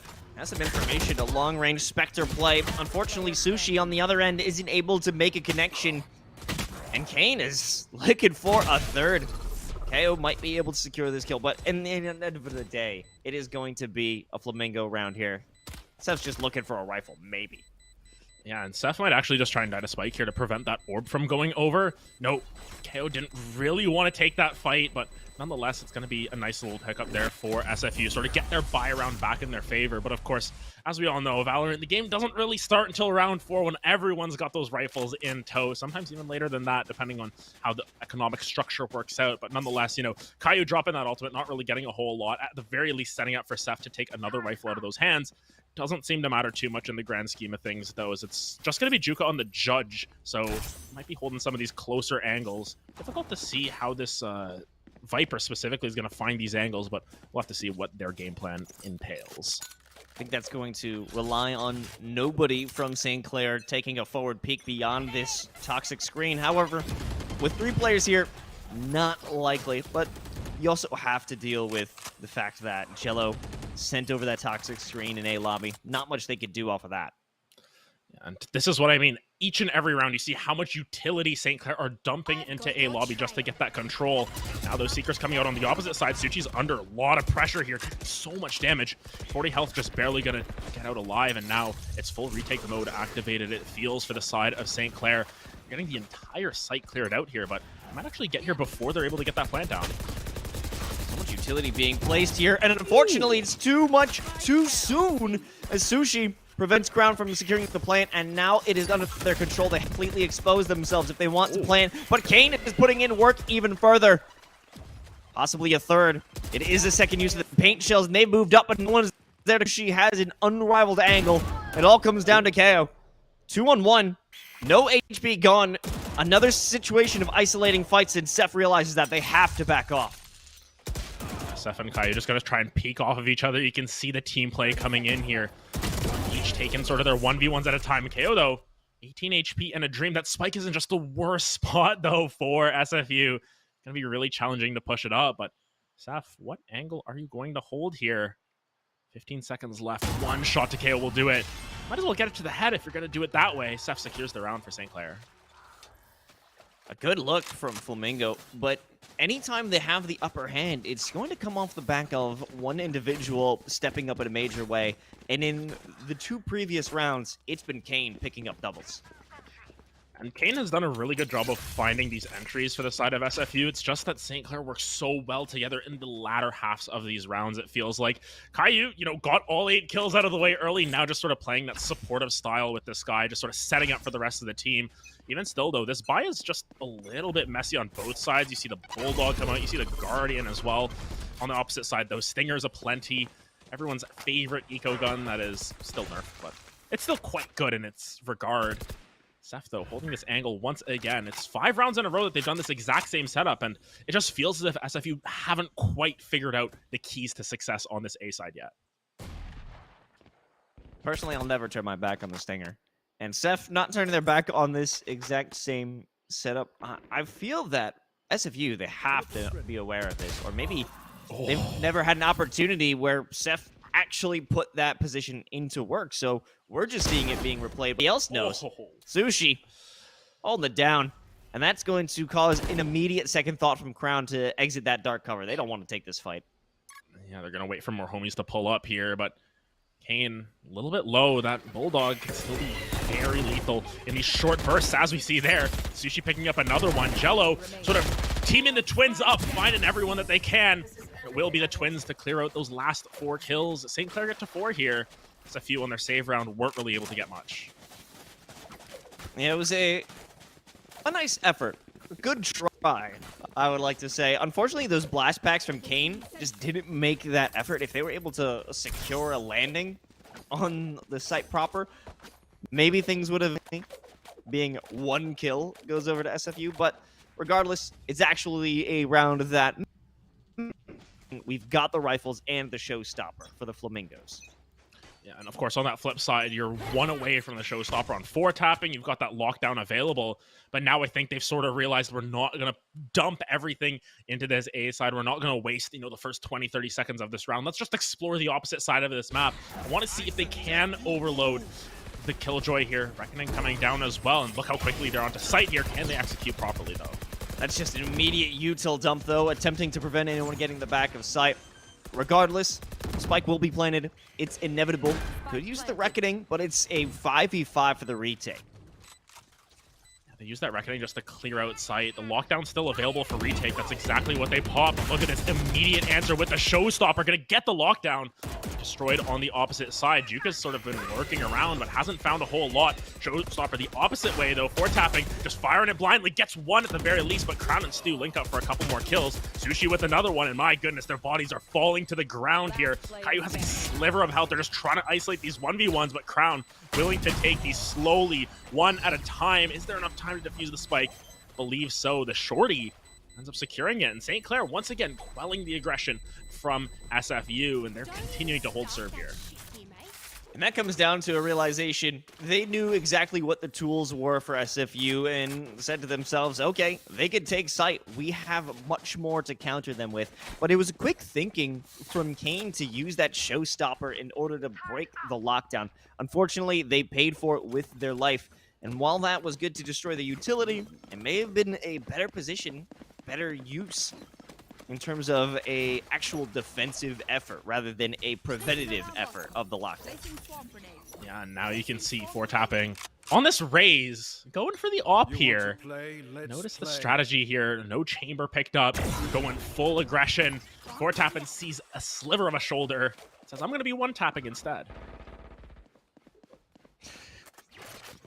Nice. Back to mid. Their positions is going to be critical. It'll be an op battle. AO realizes this. No, their attention was caught from the turret, and 4 tapping will claim another, and that's the tour de force. That's painful to lose.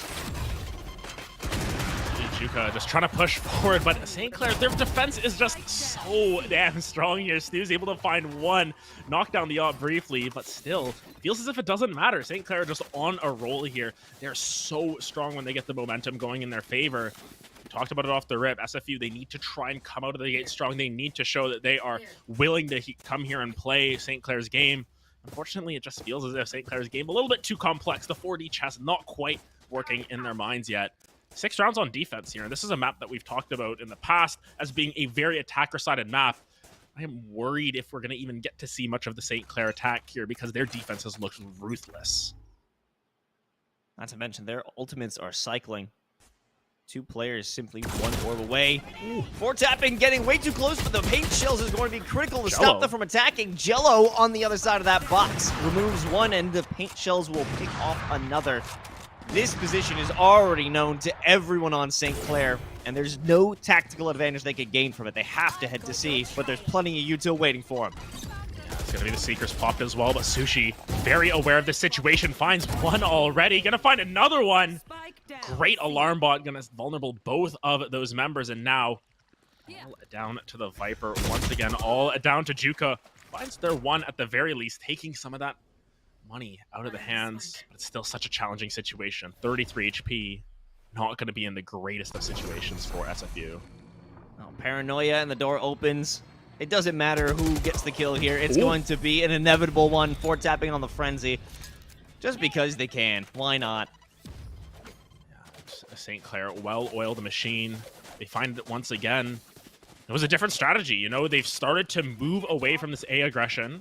They've realized that SFU don't want the smoke there, and now they're just moving everyone over to C site instead. But they seem to have a little bit more success, I want to say, for SFU, but even still, success only matters if you get the map or the round win at that. They've only gotten one for themselves. That round 3 bye against the bonus has all that they've wrote here.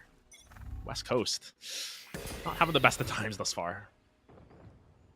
It's critical. Sushi's now on an op. That might be an issue, missing the first shot, because it's going to give them a bit more confidence. They can dump some utility, flashes galore, if they want to have a preventative effort.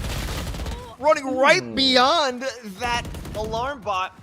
Juka had the confidence to take it, and this is the first time that Sushi has had a big loss on C. And I think Sushi's done a great job of holding the line, but now so much going to be used to try and secure this round. They want to try and get some momentum back in their favor. Viper Spit goes down. Yes, there's the operator still on Juka. Seth going to find one. Now here comes the retake as well. This is going to be interesting. Not a whole lot of ultimates for the side of St. Clair to use here, but we've seen time and time again, they don't really need them most of the time. They're just going to rely on their pure aim. What can they do? Those cascades being such a nuisance to stop them from coming in length. Jello removes one through the smoke, but this is simply a mess. And a well-executed attack from Flamingo. Finally, they'll be able to land their second. Perhaps some will even lose their life in an attempt to escape, but as long as you get a win, that's all that matters. But losing 2 rifles, that's going to be an issue. Yeah, it's a little bit rough there. It's not going to help in terms of the economics of the situation. At the very least, they should all be able to buy back up here. Kane might be the only one who's lacking a little bit of a util here. Once again, you can see how much of an advantage the side of St. Clair have had. They have another buy here. They're able to sort of reallocate some funds to buy stuff as well. Granted, it's about one more cohesive buy here. Caillou and Sushi have the credits, even with a loss, to potentially find another one. But look at that. 5 ultimates are online now. All of a sudden, we talked about how they didn't have ults last round. Now everything is rolling. They've got so much room to just use them for a 1 or 2 kills if they want. They don't even need to find a kill with it. They just need to exert that pressure. Finally, this A push going to come back. With a little bit more confidence, they're willing to take the fight to CECC here. Will it be successful, though? Thus far, this A site has not been very successful for SFU. Oh my god. 4 tapping realized that the Roomba was there. Didn't even give a hoot. Just the swing off the op. Fantastic. I was generally questioning how capable that op was going to be in this situation, but a beautiful use and display of confidence off that one. And you can see with 4 ultimates still available, SFU, they're really scared to move forward here. They don't want to overstep. They don't want to give St. Clair any free real estate, basically. And on the opposite side, St. Clair are just willing to hold angles. You can see this raise set up on B. 3 members on this A side. It's going to be so challenging for SFU to try and contest. It's just a spray down, taking Crown down to 11 HP. They might overload B here. This is going to be challenging for 4 tapping to hold if he can hold it. There's Reed. High tide. What does it provide? Oh, it's a beautiful flash. Stu is able to take one. But that's all they're good for. It's a 2v4 on this retake. Reckoning available. But they can throw whatever they want in this situation. Showstopper is ready. KO has to press the advantage. They have to get aggressive. And it actually forces them back with the rendezvous. They couldn't win the fight against the pistol. And it puts them in the worst position to defend this site. Oh, man. That was rough. You know, the frenzy from 4Tap in there. Just coming in clutch, finding a couple of kills. Sort of supplementing the operator that was already picked up. By their 8th round. And SFU, once again, that round where they lost a couple of rifles, they're going to come back to haunt them a little bit here. They should be able to put some sort of cohesive buy here, potentially. Still not going to be the greatest. Yeah, you can see the Stingers coming through. Well, we may have a couple of Stinger stands for life here on the casts. It's still going to be so challenging fighting that into the full arsenal of St. Clair. Still 4 ultimates available, by the way. Wouldn't be surprised if there was first information that a Viper's Pit might have a commitment here, knowing that it's such a low buy, knowing that playing these tight corners is going to get you in some trouble. But here's the quick realization. Time to get ready for the attack on B. That's the only option for Flamingo, and they're running in as quick as can be. You can see they're just trying to take as much space. This is very much akin to what they did on Pistol Round, where they sort of wrapped around and now able to catch Sushi on a little bit of an off angle. KO gets a knife kill into 4Tap, and somehow, but look at this, St. Clair just turning it back around, 3 kills for themselves, and they get the numbers advantage again, somehow, some way, each and every time they get pushed their limits, they are simply able to retaliate. And it's all 3 players coming from the same angle, coming from C main, Ground unable to deal with it, too much pressure, the aim punch ruins their chances at a kill, and it's just Juka baiting their life. That's a teammate you want to have. Unfortunately, it's 2 teammates that you used to have. And it comes down to Juka with a 3K clutch on the op. Oh my god, what a way to throw away the round, or what a way to steal it with Flamingo. How did 4Tap get knifed in midair while he was firing off the showstopper? That's my question as well, but nonetheless, you can just see Juka able to sort of hold the line there, at the very least to get SFU to 3. It's going to force a little bit of a weird buy from CECC. This is the first time they've had a little bit more trouble getting the arsenal in their favor.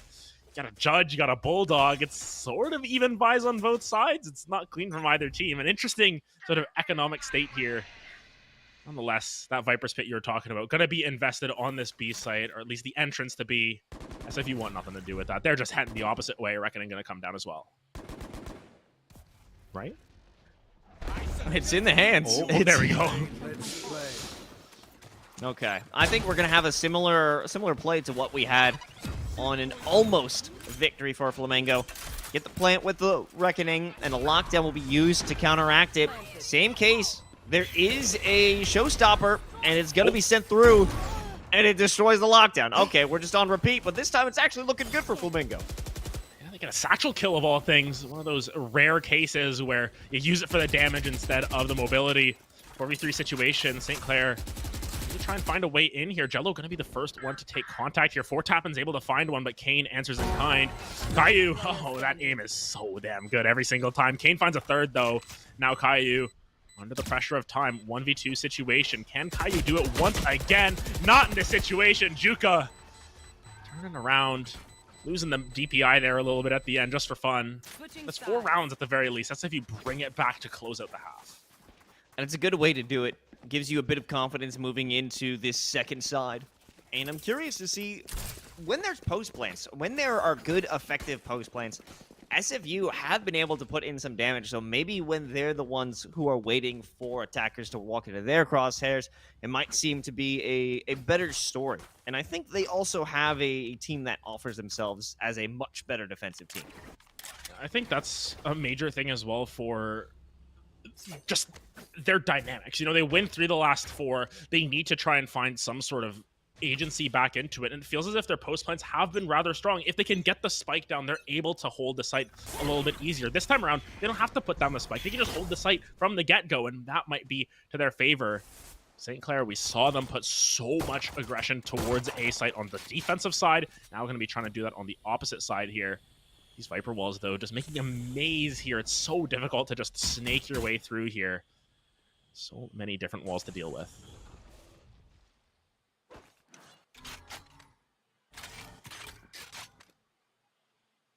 great deal of patience here.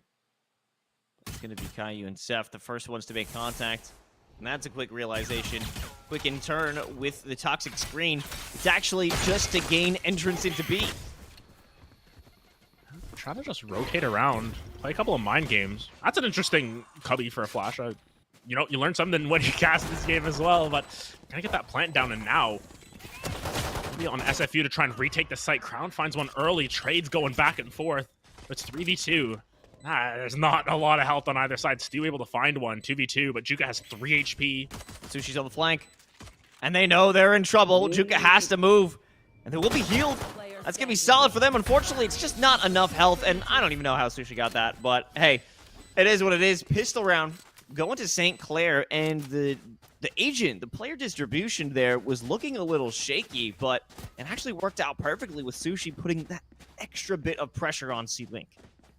Yeah, and really good sort of retake there as well. You know, it was an odd push forward from St. Clair, and for a while it looked like SFU were going to be able to find maybe a round win for themselves. They had sort of the numbers there, but not really the health advantage, but after a while it just sort of started to fall back into the opposite favor there. Didn't quite work out for SFU, and now they've got to try and find something here. They need to try and cheese out some rounds if they can. A Thrifty here would be insane for them at this point. They have to get some momentum back in their favor, but already Seth picking up an early one. That aggression that we talk about is so devastating here on Zoman. You gotta worry about Crown. He's been spotted, but I don't know if they actually had that confirmation. Caillou, after a few bullets from the Bulldog, says, let me give it a shot. And they finish the job. Flamingo, we got 2 players, and they're hoping to just pick up something in these last couple of moments. KO just reminding everyone that for 150 credits a bullet, you can get a Guardian 2 on a save round. Caillou, once again, though, 3K for themselves. Caillou has been fantastic here on Lotus. 18 kills, 14 rounds. On a Sky, of all things. Not really your flashy... Well, it is a... Technically, it's a flashy agent. But it's like...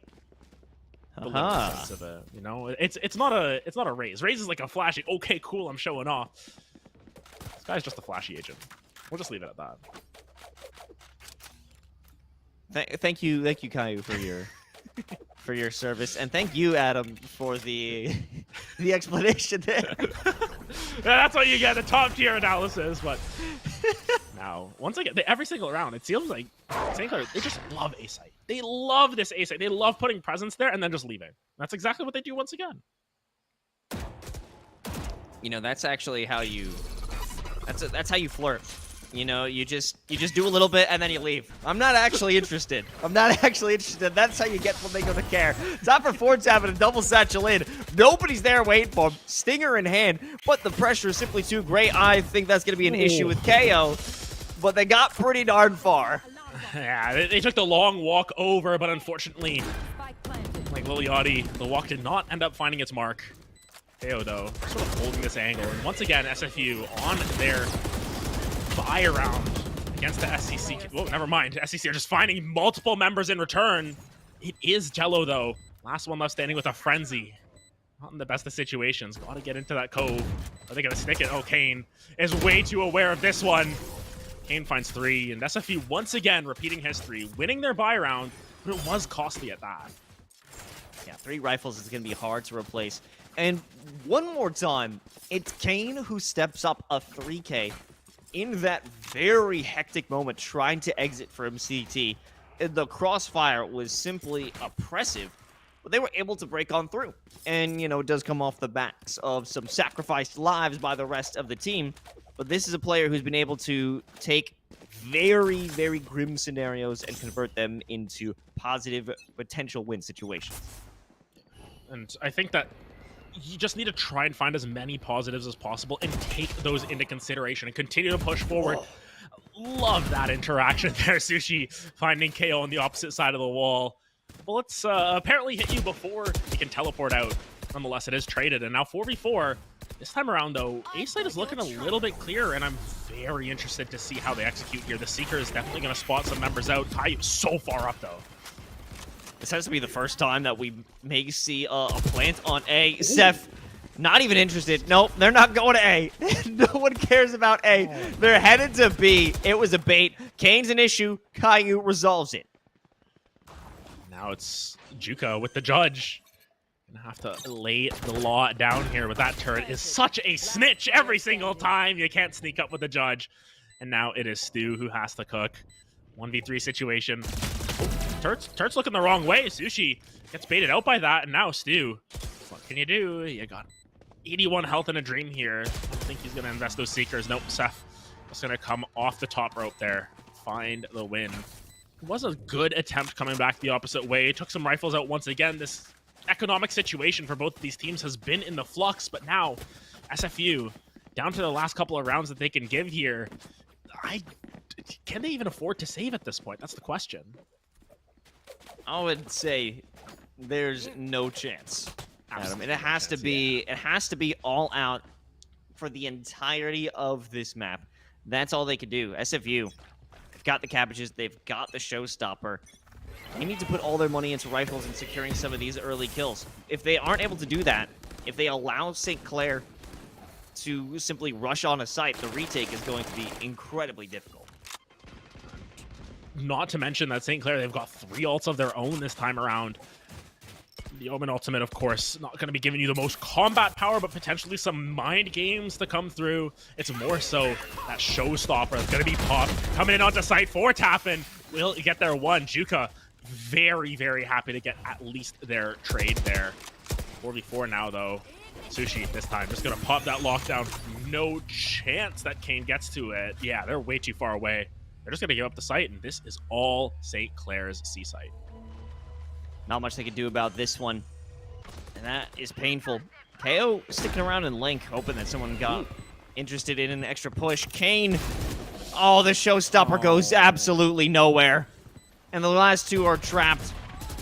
They're stuck in CT, but KO puts some pressure from C-Link. If Caillou's able to survive around this box, that'll be everything. It's Jello who comes through with the spray down. The snake bite certainly is toxic, and it brings them to their map point. It's 12-5, Adam. This is devastating. Yeah, and especially with the buy that they had, there was a couple of members who had the credits to buy up for a rifle. That ends up being costly because now you're going into this final round. You are betting it all on the Stinger. And there's a certain amount of copium that we can accept with the Stinger. You know, it is a good gun if you're able to get into close range, if you're able to find that spray down. But here, you know, your 2 Stingers, a Tour de Force, and the Bulldog, not your round that you really want to be going out on at the very least. I think they know they can just take these longer ranged engages. Interestingly enough, though, they go to the shortest range site here onto B. They just want to push it forward. They want to put pedal to the metal. All gas, no brakes. That Viper Spin is down, and 4 Tappin in the back line. Judge, jury, executioner. That's 2 kills. And just when you want to have those Stingers for the close range advantage, St. Clair, they do you one better. Brown doesn't even have a chance to walk on through. They know exactly what's going down, and it's all down to KO. Well, he's got 5 bullets in that Tour de Force, and he's got a few more opportunities to make it happen. That's 2. Here's a chance, but everyone's waiting right on the other side of that dark cover. Oh, man. KO unfortunately falls. And that's going to be St. Clair taking map 1. And honestly, it looked very convincing at that. Their defensive opener, 8-1 or something at some point before SFU were able to push back a little bit. It was dominant coming through from St. Clair on Lotus. Yeah, and that's an excellent display of their power here. St. Clair, certainly a cut above, at least from what we're seeing on Lotus. I mean, you got to give it up for Tapping, being confident enough to just go in with that judge at the very end. It's nice icing on the cake, but I got to say who was consistent throughout most of that, on defense specifically, I got to give it up to Sushi and their defense of C. That was a main priority for SFU. That was where they were usually trying to hit, and they would not take any ground unless they invested incredible amounts of utility. Otherwise, Sushi holds it down with their utility and their skills alone. Yeah, and I think the main thing about that Killjoy as well is she was able to just drop a turret on B every once in a while and just say, hey, listen, you watch B, I've got the rest on C there. And it was, I think, the only round where they really crumbled under the pressure was when they had that operator that had all the credits in their favor there. And it was just a little bit too much after that missed shot. But other than that, Sushi did a great job of holding it down the site. The twins, both of them working in tandem so well as well. We saw multiple times where they just pair up and, you know, they'd go twin power, go right in. That's exactly how they'd retake a site. Not, I don't know if they actually do that. We can probably get them to recreate it at some point. But nonetheless, really strong map from St. Clair.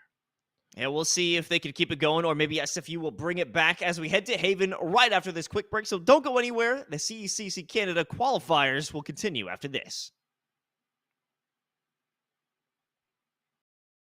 There's so many other jobs as well that can translate out of this experience in esports. The only path is not just as a player.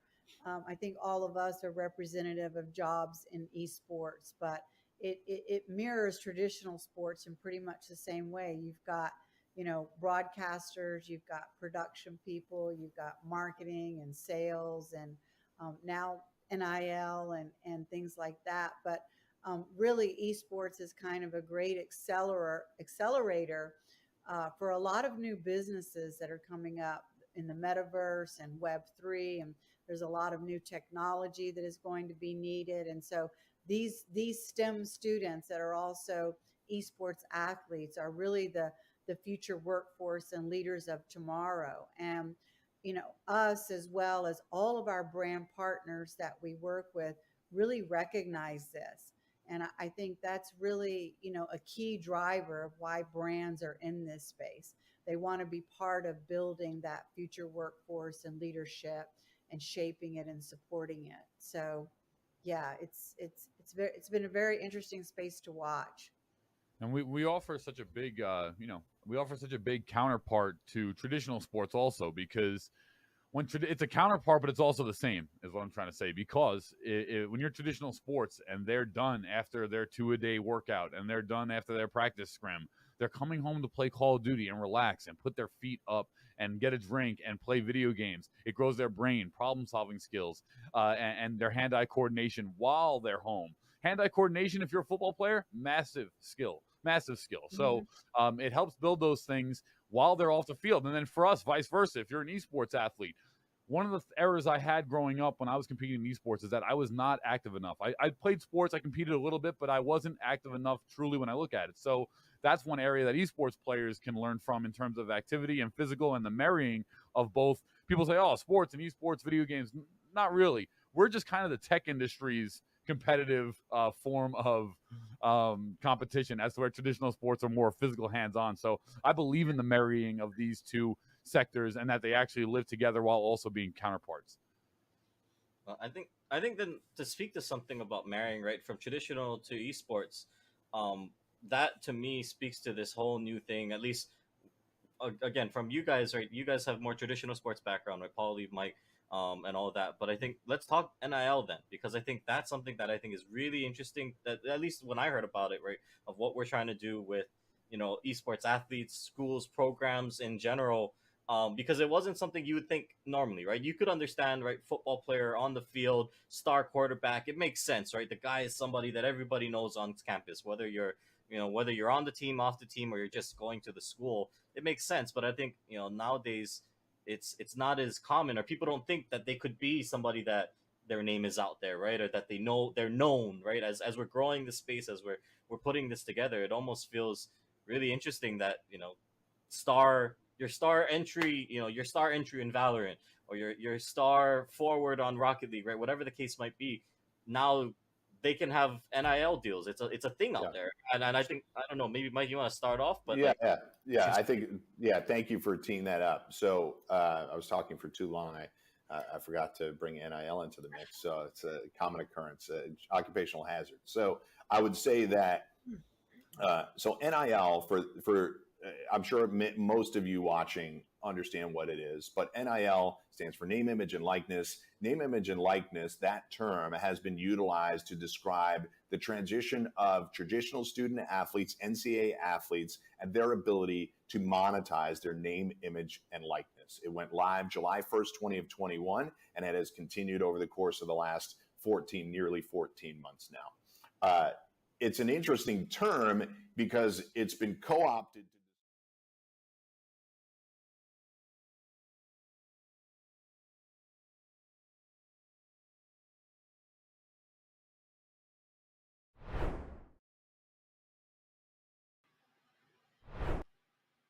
Hey, and welcome back to the CECC Canada Qualifier. We are one map deep, and currently St. Clair College have given us a very strong reason on why they should be making their way down to Texas for the finals, but we still have more Valorant to play. Up next is Haven, and this is the SFU preferred pick.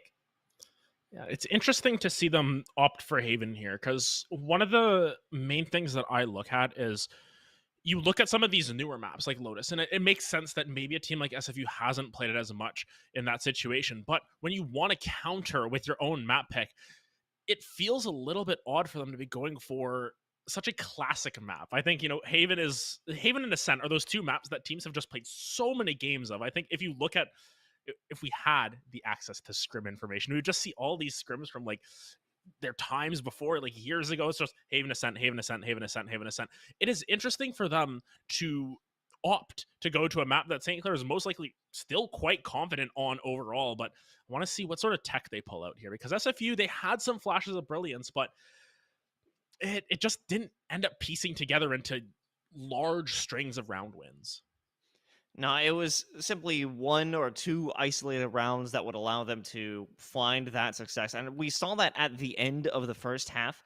And unfortunately, it just didn't carry over. And most of those flashes of brilliance were either major utility usage, or, and I hate to keep harping on this, Kane simply just does the shoot good.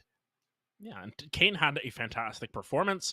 I think that if they can replicate that and get just a couple of extra members there to sort of push forward as well, it could end up being quite good for the side there. But nonetheless, you can see very similar comps coming down once again. Of course, St. Clair going to be starting on that defender side here.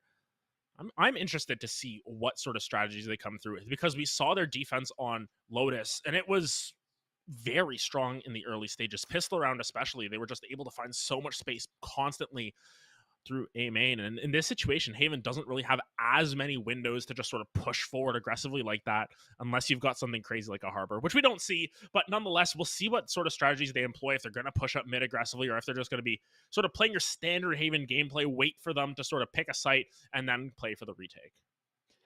Speaking of that Harbor, Crown now on the Omen, I'm looking forward for them to have a bit more to say in this map, because Harbor isn't exactly as gung-ho, as effective in a straight-up combat scenario, where the paranoia from Omen, it gives you an opportunity to play off the rest of your team or make a play for yourself. The Shrouded Steps, it gives you that maneuverability. So I think this time around, we'll see a different Crown, or at least that's what I'm hoping for. That's what I'm going to be expecting, and it's going to be a good opportunity because they'll be on the attack first. Yeah, and I think that much like Lotus, Haven can end up being just a little bit more towards that attack side. Granted, with how common this map has become, especially in collegiate over the last couple of years, we'll see how even it ends up being. Once again, though, it seems to be an A push here. This time around, SFU, they're going to be finding a lot of space here. Look at how aggressive this push is, though, from Sushi. Already into window, so far ahead of the curve. This is a timing I don't think SFU are going to be ready for. Oh my goodness, look how quickly they've moved up. That's absolutely crazy, and only... Yes, the turret has been spotted, but, I mean, it's too late. The execute has been enacted, and Kane, a good opener, but there's so much utility blinding the players from SFU. However, Crown is doing the Lord's work, and they'll hold on to their life. Seth almost taken out by the Aftershock, but it's still a winnable moment. Currently a 3-on-2 for this retake. It's a pinch. It comes down to Sushi. And Seth is pulling all of the aggression here. Sushi has all of sight to take for themselves now. Sushi in a 1v2 situation with the Ghost. He gets one. The extra member there just ends up being slightly enough there. SFU squeak one out there, but hey, pistol win's a pistol win. Yeah, definitely take that. Seth, certainly with a wild story of trying to survive there, and it is also followed up by the confidence knowing we can take this fight. It is going to be the rotation of Sushi on the other side of A. We have to plant this for us. So I love the heads-up play in terms of where that spike is going to be placed. It's really strong awareness coming down from the side of SFU to try and find any way to get that round win. Kane giving some orders there, nodding at his teammate, saying, hey, drop the drone down. Look at this. There's 4 members on C for the side of SEC. They are so aware of this, but can they execute against the stronger guns? There's dark cover blocking their entry. KO's out. They have to walk through. The one man on the inside has been gunned down. And in a matter of moments, there goes the push. And look at the health bars. They're so low. Kane has 40 HP approximately there. Juka has like single digits at that point. It's not going to be a clean situation, but look at this. It's another flank. They just all went through garage. This side is dead empty once again. St. Clair are playing with their food here. Even on a save round, they are willing to just mess around with the strategies, mess with their heads, and now, as soon as we thought there was going to be a flank, everyone's back on site. Gotta be up to Caillou here. Staying alive. That's one. It's ground. 16 HP on Juka. Who wants to come through? They've been spotted. This is a massacre on their 4th round. That's incredible. But Kane, come on. Who else is going to pull out a double like that? Kane's 15 HP, though. Gonna have to find something magical. Sushi finds 4 on the Thrifty. What the heck was that, St. Clair? They just gambled. They gamble stacked and it worked. What a beautiful, beautiful situation for them to find themselves in. And a horrible one for the Flamingos. I cannot believe that. In theory, it should have been a great play if there weren't 4 St. Clair members on the site. And SFU are going to force up here as well. Intriguing choice at that, because they just come off of a really rough round. They're actually able to take out the alarm bot very early. It was already deep in here. They are aware, but that C's just catches them at the worst possible time. KO gets sprayed down from the back. Spew, though, going to be able to reply in kind. And this force has been messy. It's a couple of rifles out of the hands, but just like that, St. Clair secure the round. Just okay. That was a 20-second round. My goodness. And that would make sense if they were simply on the pistols and wanted to run it down just to get into the rifle, but that was a buy. They forced into it, and I want to say that was a brilliant plan in the conjunction of Crown and Kane sending their utility into A-Link. That would have been perfect if it weren't for the singular C's from Caillou. That changed the trajectory of the entire round. If Caillou was able to get around that corner, that could have been 2 kills guaranteed from the fault line and the flashpoint. It was really well played by SFU until it was better played by the side of St. Clair. And I think that has been a common trend throughout this series thus far, is that St. Clair are playing extremely well to counter what SFU are doing. SFU have the strats, it's just that they aren't able to execute on them in the same way. Sushi, though, all the way in. Never gonna miss that one. Dices them up. Call him the Sushi Chef, and that knife work was very clean. Oh, they want more. You can tell Sushi has no intentions of backing down. The consistent look around each and every angle that's possible. They're waiting for it, but when it comes to this round, it's just going to be a firing range. Oh. Nothing real in terms of firepower for Flamingo. SFU, they're just hoping to walk out without a flawless. Yeah, Stu's able to get 1, but 9 HP in a dream. 4 tapping. Doesn't need any number more than 1 there. My goodness, St. Clair are rolling. They look so strong. And look at their economy. Because they got that Thrifty on round 2, they are rolling in the dough. They are subverting the expectations for what we expect out of the Canadian currency at the current economic standpoint. They are rich.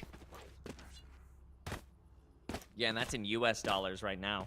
Oh, yeah. That's looking even better. You know, they're saving up to go down to Arlington at this point. They feel so confident. Finally, though, round 5, it's going to be full buys on either side. We need to see some sort of different strategies coming through from the side of SFU. It feels as if they've sort of employed a couple of different plays. And St. Clair just have their playbook memorized. They listen to the podcast. They've been paying attention to the tapes. This time around, though, SFU are just going to take their sweet time. This drone, though, going to give away the play. No way. Caillou catches them watching the camera. No, not like this. And there's a Rolling Thunder to find entry onto the site, but what does it give them? They still have to deal with the pain of Caillou from sewers. Juka, the last one alive. They've got themselves a flank, but unfortunately it's nowhere near to the effect of Sushi. The beanie. Not like this. Just poking out from on the other side of the crate. Sushi's 11-1. Sushi said, hey, listen. I heard you guys were, you know, giving me a little bit of an ego boost last game. I'm going to push that to the next level. And that's exactly what has happened. Sushi is so strong right now. Oh my goodness. Just firing on all cylinders at this point. And now C-Long is just going to be a death trap if SFU opt to go that way. What can they do at this point? It feels as if SFU have just been consoled. Nonetheless, there's still a lot of Valorant to play. Still a lot of opportunity to counter the strats here. Find some room for yourself. Find an angle in onto Garage here, and Juka very far up there. Hold play inside a garage window. I mean, you've got to worry about Jello on the other side.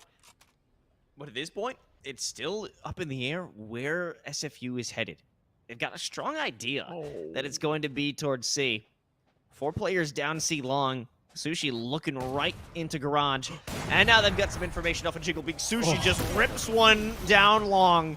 They're going to be okay, but it's a strong push. At least it was, until 4-tapping denies it wholeheartedly.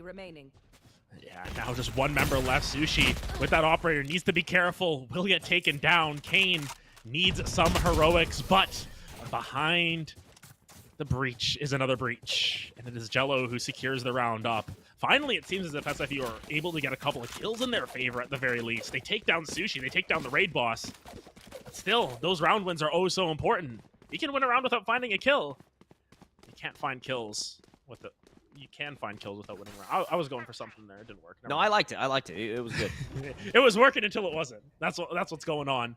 That's the SFU story right now. Yeah, that's exactly what's happening. St. Clair are working, and they are working hard, and they are finding everything for themselves. Seth has the Odin. No, they aren't even aware of the Odin at this point. That's what's scary. This is a variation of a play Caillou's done before. I'm simply waiting off the play from Jello. Oh, that's not going to be fun for anybody. Oh, that's not going to be fun for anyone. It's going to be the same story of Freebie. Maybe even a second. No, the pressure is too great, but Caillou will not crack. Has the Nightfall available as well.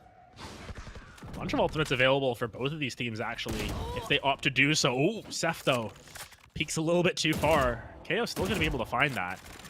SFU find one pick. It's 4v4 on the map. Do they slow it down now, though? That's the question, because it feels as if sometimes they've rushed their executes a little bit too much. But now with the timer ticking, rushing your execute might be the only play. Caillou, 71 HP. 2 shots will finish him off. SFU just lurking, though. You should run. Get both angles covered. Jello looking towards short. Now that's information. You've got the lockdown in. Caillou's just gonna ball out. The flash doesn't land them, but KO does. Jello's still here and removes 2. They're in a safe zone. They use that Rolling Thunder. Unfortunately, Juka's too quick. They will secure the kill, and Crown on top of the site itself will give some safety. Here is a wild play. The first shot goes wide, but Sushi on the shorty. Oh, what can't they do? Sushi can't miss at this point. Or they can miss, but immediately right after, they're going to snap their fingers, turn it right back around. That's 6 rounds for St. Clair. They did choose the defense here to open up, but nonetheless, SFU on their map pick are getting schooled. They win the pistol. They get beaten on a Thrifty, and ever since then, it's just been a waterfall of rounds coming in favor of St. Clair. League, they call it the Nami wave when you get a whole bunch of wins in a row, and that's exactly what's happening. St. Clair are riding that wave, and SFU, they've got to take a timeout. They have been stumped thus far. I mean, the best look that they had was when they isolated that 1v1, and then as soon as they thought they had a good opportunity, you get a moment like that from Sushi. It's unfortunate, but at every turn, or Flamingo or SFU Flamingo feels that they have a nice opportunity, they use that lockdown, they secure site, they're hit with a Rolling Thunder right after. They're sending the flashpoint into site. They're hit with a double kill from Jello right after. Feels like all the plans that they've laid, all the ideas that they're creating, St. Clair is just a few steps ahead every time. It's masterful work at this point. And Stingers versus Phantoms, you know, if it was a couple patches ago, I'd say, hey, maybe they've got a chance. But it just feels as if it doesn't matter what guns you can put into St. Clair's hands. You can give them Spike Rush. You can say, hey, listen, you're only on share for the rest of the game. It still feels as if they'd have a chance because their macro, their awareness around this map has just been so strong. And Sushi can't miss a shot. This guy's ridiculous. Oh my god. Well, it's another, and he'll get another. Not even hit by the fault line. Sushi just doesn't give a damn. Will there even be an opportunity? No. Heaven will be smoked, so their slaughter ends for now. But it comes down to an interesting placement of Juco, just looking for extra piece of confusion for St. Clair, but this lockdown, that'll solve all the problems here. Looking to clear out sight. Sushi finds a third. Why not? Give yourself a pat on the back. Juca's just zoned all the way out. Don't even think there's going to be time for them to push. They kind of need to die as well. They're going to give it over to Caillou, but another flawless round on the back of the timeout. That one always hurts the most. You take your timeout, you try and drop some strategies here, and immediately you're just shoved back down like a bully. They said, hey, listen, get back in the locker, buddy. Sushi just going to town. Another 3K for themselves. I don't think there was even a bullet fired by SFU. Maybe by Crown while shooting in toward the C-Link. Juco got a couple shots, I think, on Caillou, but yeah, that was all that the hero. It's so challenging for them now because you can see some of the ultimates are about to come up, but it's equaled out here. Ooh, Sushi getting a little bit too fancy there, trying to find the extra member. Oh, Juca. Realizing that Sushi is incredibly confident at this moment and would look to peek it again. And that's a big opener. That is a big opportunity. Now they don't have the main threat sitting around each corner. They still have to work to try and get on site. Juca picks up a second, and now things are looking incredibly positive. Looking really good. Jello, though, going to get scanned out as well. Going to have to be a retake coming down. No Rolling Thunder. There is the Nightfall. What can they find on the back of this? Oh, what a frustrating aftershock. But somehow, in the swing, KO is able to lock it down. KO and Stu, they will destroy the confidence, or at least play around it, that St. Clair had. It seemed that they weren't even taking great care in that retake. It seemed a little too lackluster, too lackadaisical, Adam. It felt as if they just had the confidence going, and I think that just showed from Sushi there, you know, pushing in through Garage, trying to find that extra member. I think maybe sometimes trigger discipline can be your worst enemy. I think not taking that first shot onto the killjoy, not taking down Juca to open up the round, ended up sort of biting them in the rear a little bit here. Granted, they've got so many credits. I don't know how much it matters. Sushi already posted up a long. Heard someone moving around, but don't think they are aware that it is Crown quite yet. Sushi very confident on this angle, just holding it for years. Crown. Oh. It's so tense. I love getting this X-ray view all the time because we just get to see how close they are to just peeking each other. No one wants to actually make that commitment on a long-range angle because they are well aware the op is going to be in play.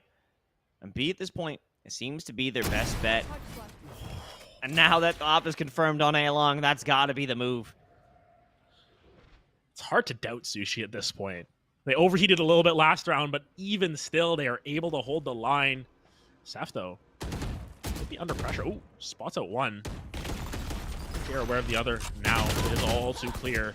Oh, aggressive dash forward, though. KO overheats a little bit, though, as Caillou finds the opposite way, but damage is dealt to the fade. It's finally going to be a plant put down. What can they do? They finally get the spike plant, and it feels like this is the first or second time this entire map that SFU actually gotten a chance at a post plant. St. Clair, they're just rolling through, though. Sushi with the knives out. One member left. Juca's got to make some magic happen. And they will. They have the op. I mean, that's going to be a difficult one to deal with. However, with the flash already activated and the nano swarm out, you only get one shot with that one, really. And there was the opportunity. That was the plant.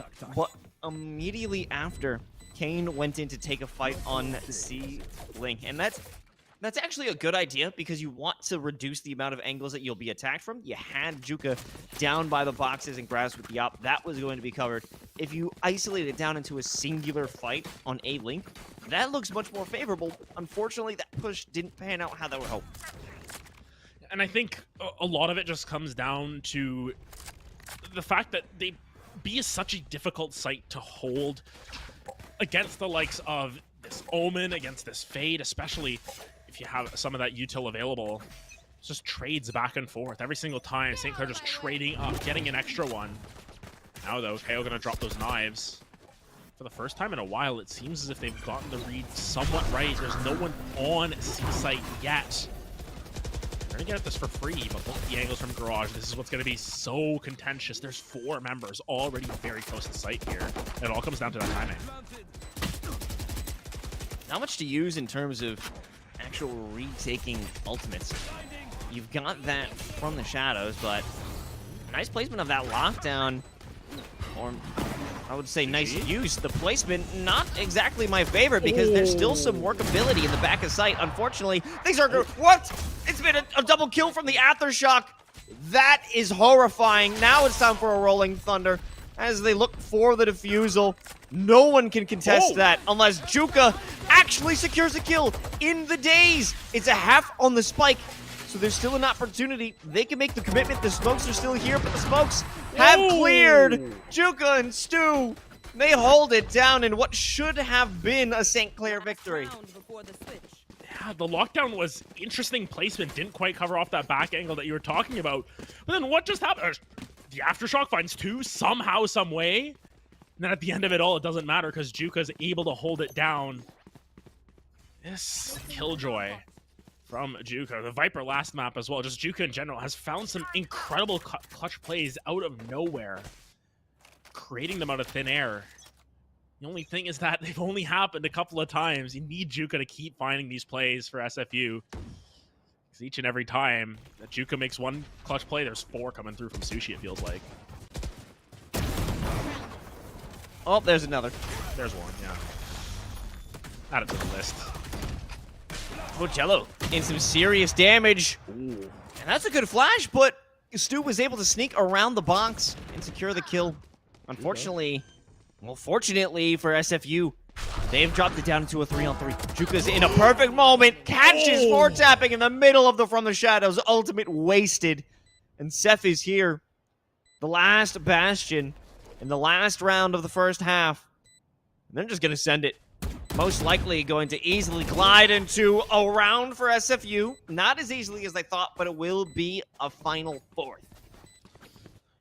And once again, removing the chance of the curse at the very least.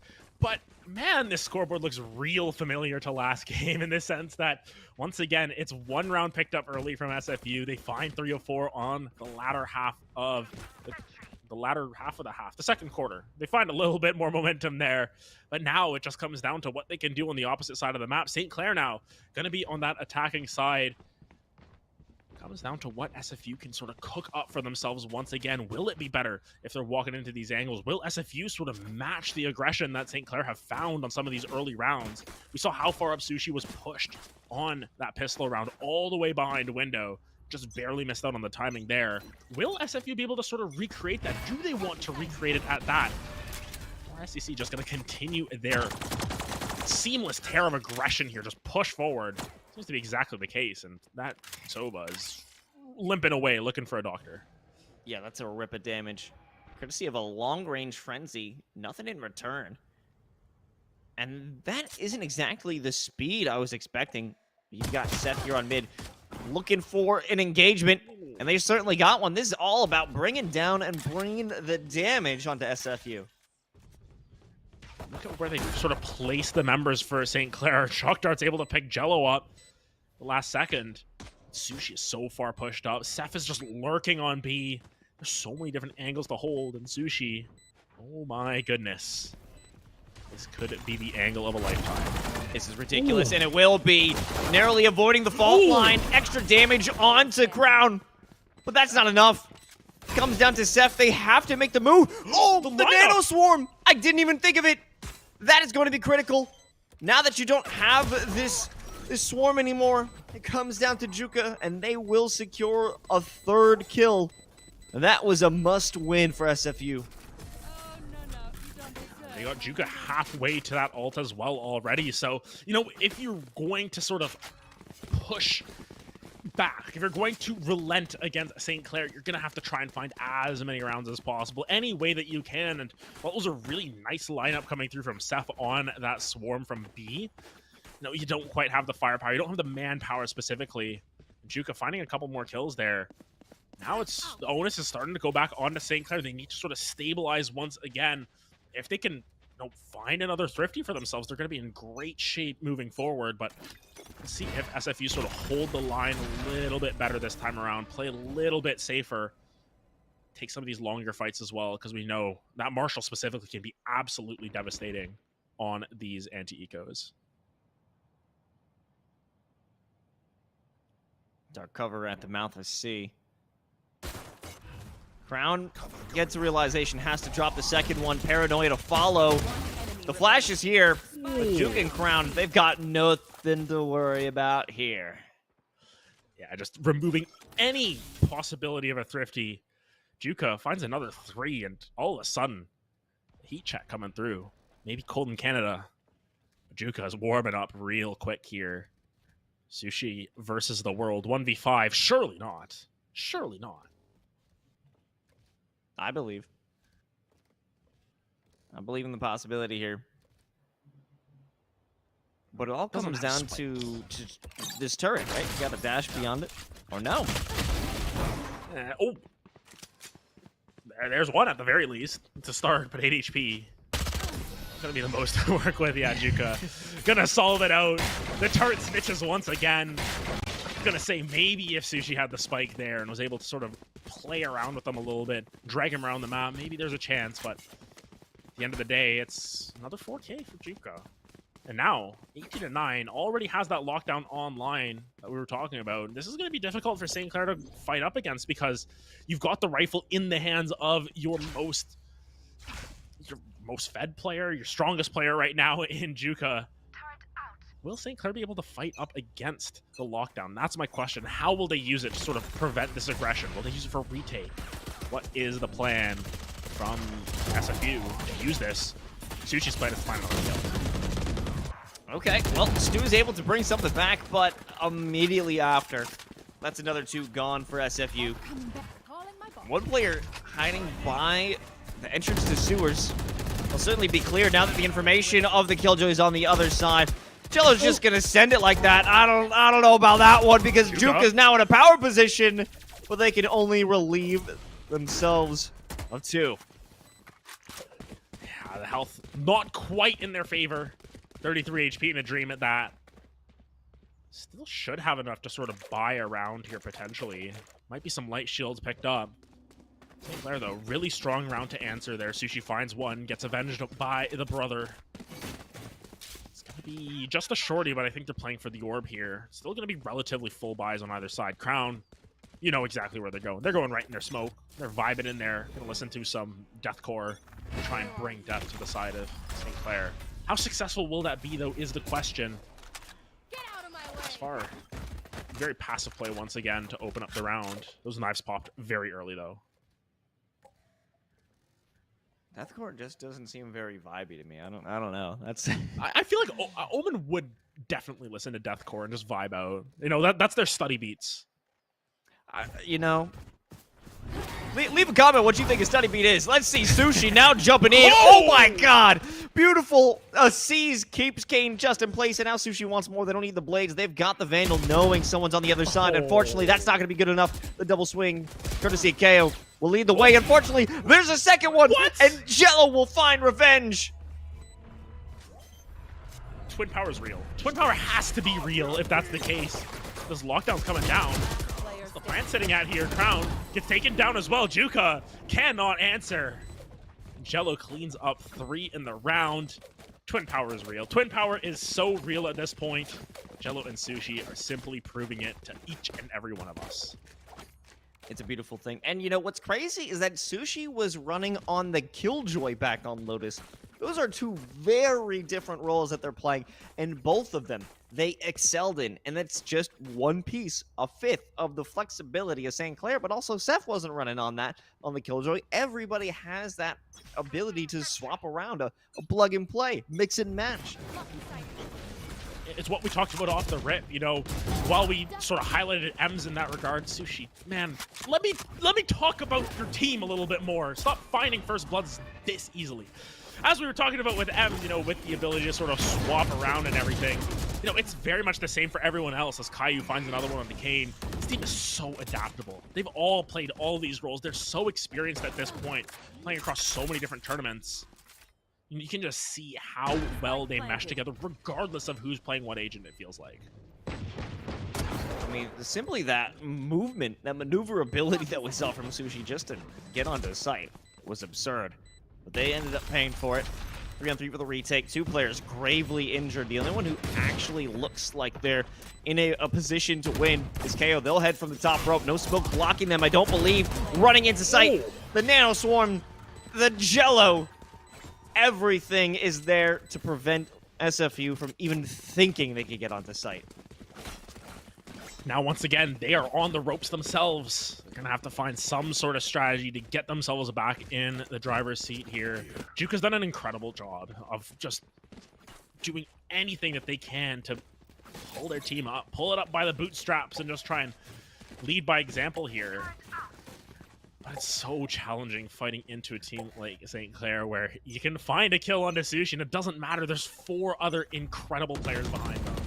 This team wants to qualify for LAN. They want to have a summer of absolute fun here. They want to be playing Valorant all summer. They want to go outside just so that they can play more Valorant. They want to travel so that they can play Valorant. That's their plan. They want to do everything. They want to go outside to go back inside in a different location. Yes. The esports a dream. That's what we're here for.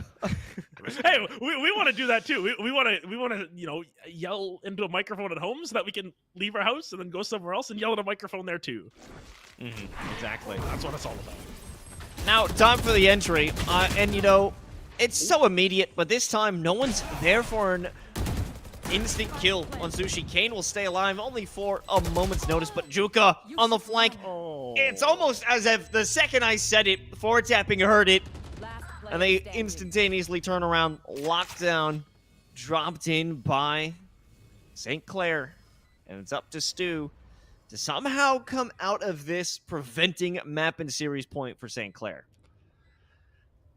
And it's so tough. I mean, especially with the state of the economy on the side of SFU, I wouldn't even hate if Stu just saved, but at the same time, it's so rough.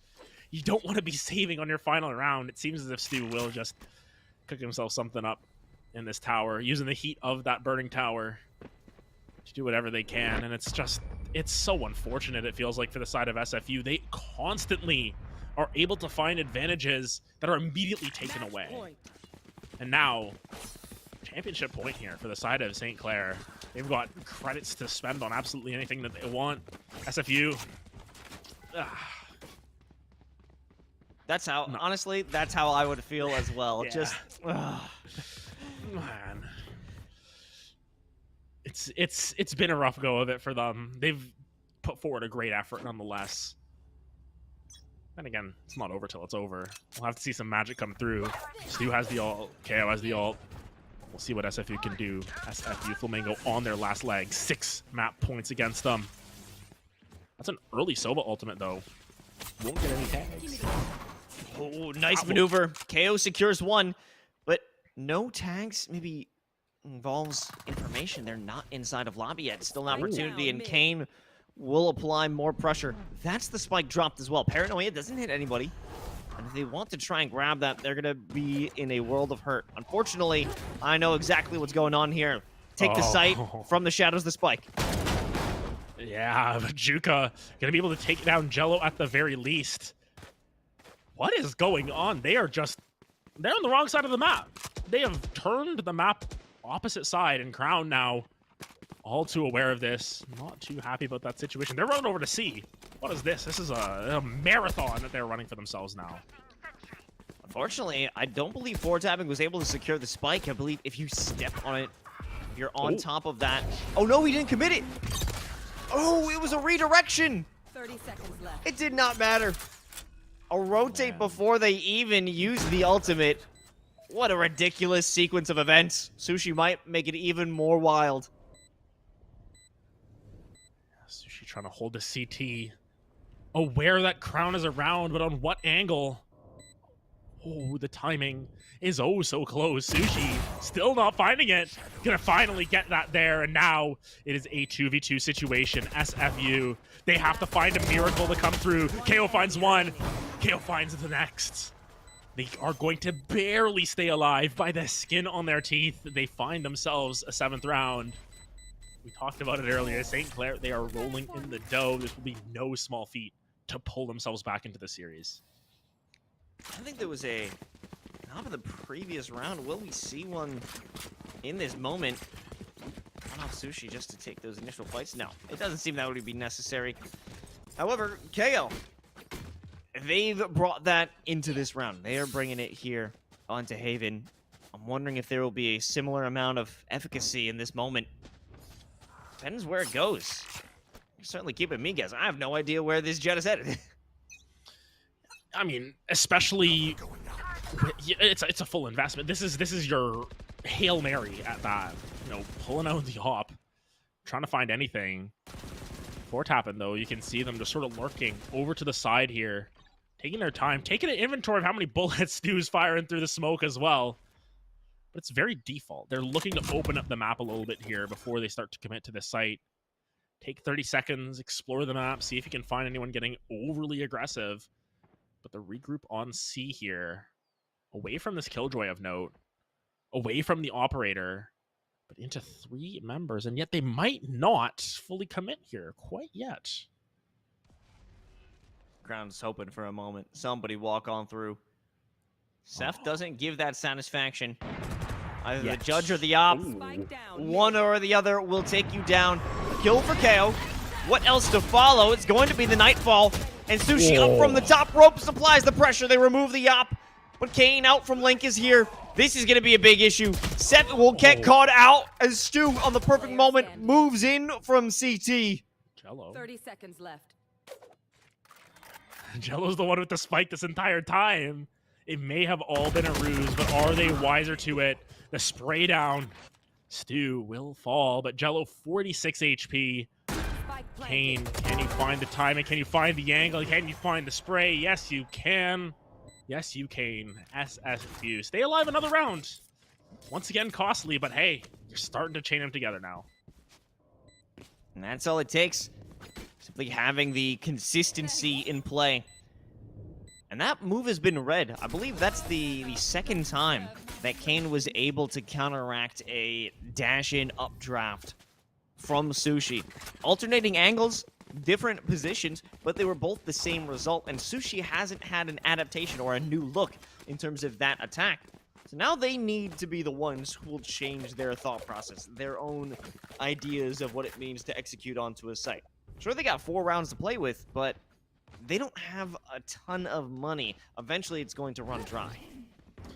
Yes, and, you know, granted, you can maybe find yourself another buy after this. You've got the knives coming out this time around. It's probably one more good buy, as I like to say. But Sushi, just, never mind. You can teach an old dog new tricks, but if the old tricks work well, just do them again. Kane, though, will shut him down, take the heat out of the knives. Rolling Thunder, though, going the opposite way. Jello flashing himself a little bit there, getting caught by the other breach. 16 HP, though, avenges the brother once again. What? That is absurd. Goodness. How is Jello able to survive that? Finally, they won't after Shock denies it. Now the last 2 players are in C-Link. KO is gravely injured the second they walk out. A single bullet will take them down. Kane, however, they've proven themselves very capable. Pinch from Garage. Alleviated in a moment's notice. Kayun Seth. They'll close it down. It'll be 13-8. SFU definitely stepped up in those last few rounds, in those final moments. They gave us a better idea of why they're in these finals in the first place. But at the end of the day, it was St. Clair all day. It was so challenging for SFU to get any sort of momentum through the entire series. It felt like SFU, they just couldn't get themselves into any sort of momentum position. Yes, they had a nice little stretch, 5 wins in 6 rounds in the middle there, but in between that is just a sea of St. Clair wins there. Of course, congratulations to St. Clair for a fantastic performance. It's something that we've come to expect at this point from this school, sort of coming through as a little bit of an unknown, bringing together a really strong Valorant roster, and now qualifying for LAN, can hold their heads up high knowing they've qualified for that. Coming through for Team Canada at that. But overall, just a great series for both of these teams, really being able to showcase what they're all about. And you got to applaud that for both teams being able to just make this far in the first place. It will be St. Clair heading down to Texas, and they have to bring Sushi because this player in this one specific map had 10 first bloods, Adam. That is insane. 10 first blood, like as we said from the beginning, just the chef making everything work in their favor. Didn't matter if they would go down right after, they would always get that first one for themselves, and maybe even a little bit more. They might end up just popping off with the getting 3 or 4 for themselves. That is how strong this player can be. And I think one of the main things for me being able to see this team progress from September onwards, yes, I did cast a lot of St. Clair this year, but nonetheless, we've gotten to see Sushi sort of transform from being the Sage player, being a Sentinel player, now being freed from that by Seth and being able to play this duelist, and just showing how strong they can be when they're given the agents that can engage, that can get in deep, that can do the Canadian way, get those pucks in deep, get a couple of goals, get shots on net, do exactly what you need. And, you take enough shots, you're going to score some goals. That's exactly what Sushi did in this game. What a performance. An evolutionary player, an evolutionary team, and we'll get a chance to talk to one of the players from St. Clair in just a few moments. But don't go anywhere. CECC Canada Qualifiers will return after this.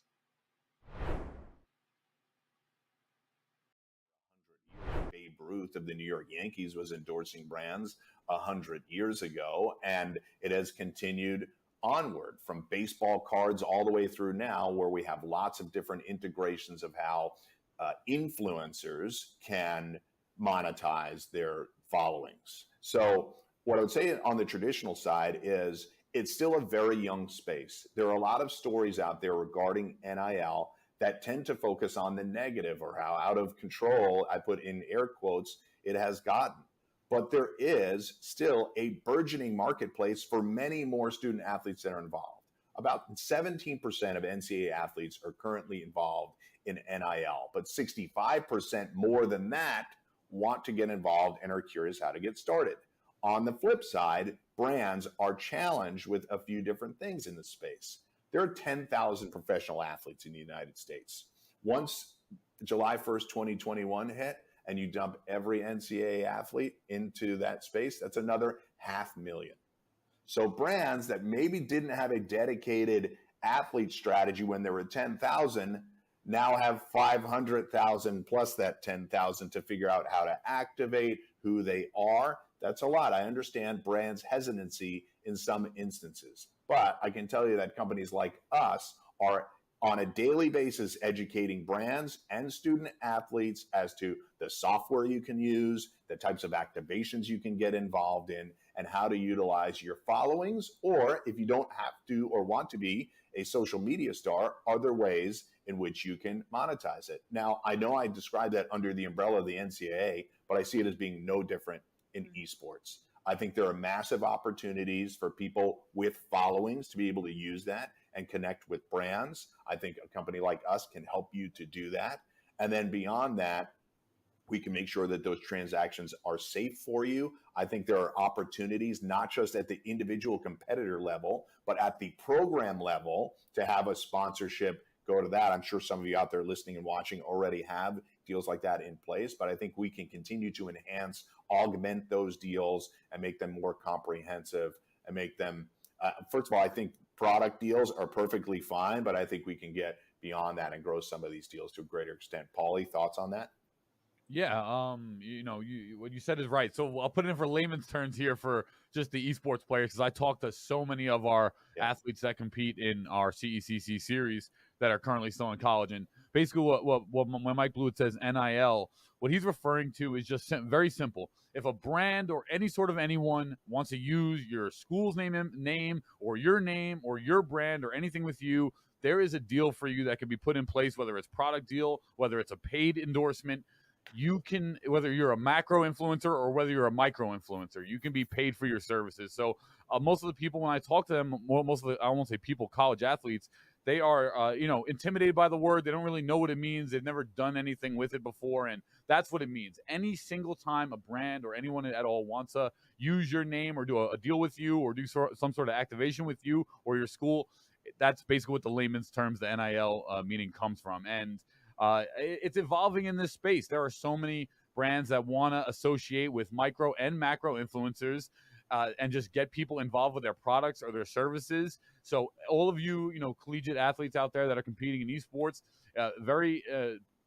not only are we trying to broker those deals, but also keep your eyes, ears open, and don't be shy or scared to take these deals, because that's what I've heard the most, is that most of the time they're just scared to take them. They don't know what they are. They don't know if they're locking themselves into some agreement or terms that they're like going to give their name away or something too. So this is a really important space, and it's how you're all going to physically make money and build your brands along with company brands. So it's really important to learn. And my advice is to just get your feet wet. Don't worry about shying away. Read the contracts and take some of these deals, because growing your own brand is the future of what our industry is going to be, in my opinion. Exactly. And if you follow in the pro space, you'll see that the pro teams are not only focusing on competitive play, but a lot of them are focusing on their brand and their cultural importance in the space. And so, one of the things that we do also is help athletes build their brand, build their following. And that's part of what Paulie and Kyler are doing on their side when we do this behind the scenes training. And so, building your brand, this is the creator economy. Anybody and everybody can be anything they want to be. And so we just really want to be the conduit that supports that across the board. Absolutely.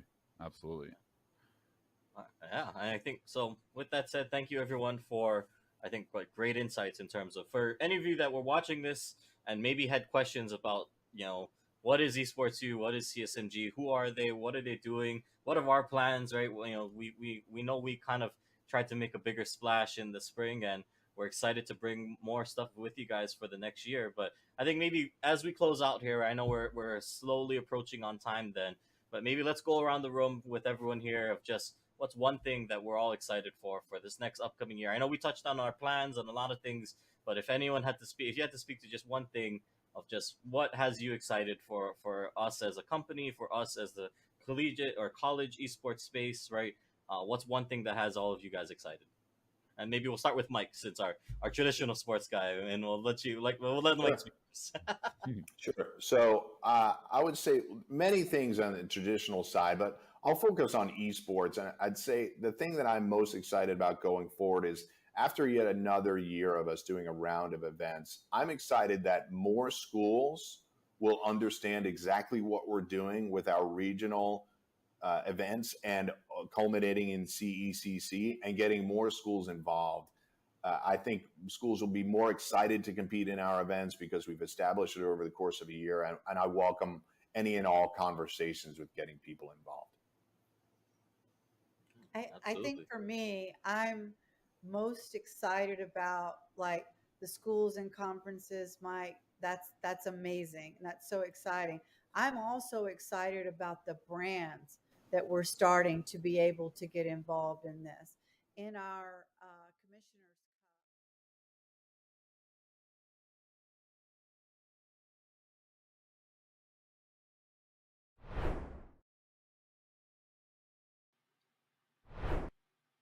Hey, we're back with the CECC Canada qualifiers. We wrapped it up with St. Clair taking the W2-0. And there is a man that we have been talking about non-stop throughout this series. And we're going to talk about him a little bit more. We've got Sushi joining us. Sushi, congratulations on the W. You're going to Texas. Let's hear it for you, man. How you feeling? Honestly, right now I'm feeling really good because we've almost qualified for lands before, but this time was really special. Of course, and throughout this series, you know, you were just able to show your diversity, your sort of portfolio of agents there, pulling out the Killjoy, and then of course the Jet at the end there. How does it feel in this new semester with sort of your revamped roster to be able to flex around on those champion or on those agents? Oh my goodness, flex around on the agents. Yeah, flex around on the agents. Yeah, so that was actually like probably one problem we had last semester. This semester though, with our like new roster that we built, it's kind of like everyone works together, but not only that, everyone's flexible in some sort of way. And that helps a lot because we could experiment with different comps and see what works best. Of course. And then, you know, throughout this series and throughout this semester as well, you've gotten a lot of chances to play it with your brother. How does it feel to be able to succeed to such this high level using your twin power and all that? Well, it's been actually quite a while since me and my brother played in the same team, but now that we're back together, we got the chemistry and it's been pretty good. We just click, you know? That's dope, man. You know, this is just a little sidebar. Have you ever in the middle of a match just gotten up and yelled twin power? This is a question from Adam that we had during the game. This isn't directly from me. Not quite, but we do acknowledge whenever we make plays together that like, oh, we're like really, really good together. We make sick plays because like our chemistry is right there. So like we acknowledge it, but we don't really like say it out loud. But it is there. It is there. That's dope, man. Thank you, Sushi. Now that you're heading to Texas, is there any team that you want to see there, that you want to be on the stage against? Honestly, at the moment, I'm not really sure who's that good. I know like in the past for like previous tournaments, there's a lot of super teams. So like I'll be definitely looking forward to playing against some of those if there are any, but don't really have anyone I'm looking forward to playing. But I'm sure everyone there will be pretty good, and I'll look forward to playing every game. That's what we want to hear. Sushi, congratulations on the victory. Can't wait to see you compete in Texas. But before we send it, is there anyone you want to give a special shout out to? Shout out to all my teammates. They're great, amazing people. They help us a lot, considering I'm a first-year competitor. They give me a lot of guidance and reassurance. Shout out to my manager too, Owen Mehta. Even though he doesn't do shit, he's really special, and he helps a lot. Texas! Hey, everyone's here. The gang's all here. You're headed down to the finals. Congratulations again, and thank you for joining us. Thank you. Well, there you have it, folks. CECC Canada qualifiers. It's a sweep for St. Clair, the Overwatch team, the Valorant team. They're heading down to Texas. And May Madness is heading to Texas. The CECC finals will be happening at Esports Stadium Arlington on May 6th and 7th. And if you can't be there in person, you can catch it live on Esports U. For more information, make sure you head over to collegiatesmg.com. That's collegiatesmg.com. Well, thank you all for joining us here on CECC. My name is Los, joined by my boy Rare Adam, and we'll see you next time.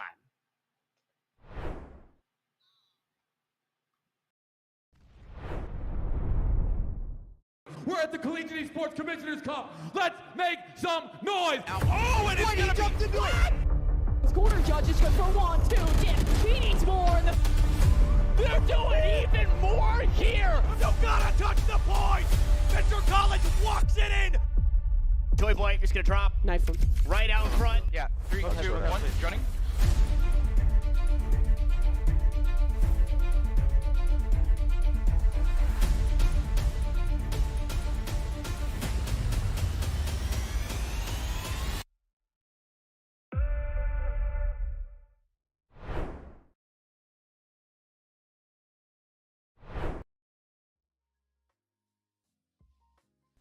Hello, everybody, and welcome back to ECAC Plays of the Week. And it's not just any week this time, it is the playoffs. We've got 8 incredible clips, and I'm super excited to jump into them. My name's Septilence. I hope you're ready to hop into the ride, because it's going to be a great one. When I found out this was clip number 8 of the playoffs highlight reel, I was flabbergasted because this is an incredible moment from Swift on the side of RPI. It's not just 1 or 2 elims to win the round and put RPI in a better position. It's all 5 coming from a single player. Take a look. They hit him with the judge, operator in hand. Swift is trying to be able to find some value to it. The headhunter does a number on him. They're able to get a 4K. They're going to be able to get this plan down. Dakota's going to try and find him. Do they go into the tank? Yes, they do. Oh, they come out. That's the ace for Swift. They're able to make it happen all themselves, and they will get this one for free for RPI. Clip number 7 tells a pretty amazing story as well. Ball State already up 2 games in a best-of-7 series, and they find themselves tied 2-2, less than a minute left on the clock. Perhaps a little bit more pressure than they'd want there in game number 3, but it's Daffy from Ball State that takes all the pressure and immediately relieves it from the team. Find it back, pass to Daffy, bar down and in. Ball State will not be denied a game. The crossbar has been doing a heck of a job here for Hartford, keeping the ball out of the net, but it only lasts for so long as Daffy's able to get... Playoffs call for one thing: unconventional plays and crazy moments. And I knew this was going to be a crazy moment when the clip started with me looking at the casters. This stock comes through so fast from Northwood that we couldn't even get just the gameplay in the clip. It wouldn't be long enough. It is an incredible moment from SGP, and it just goes to show how good Northwood continues to be. See, seconds into the match, and SGP's got a spike, a 0 to death at that. Brother, that was literally one down here. After Fireball, bro, please.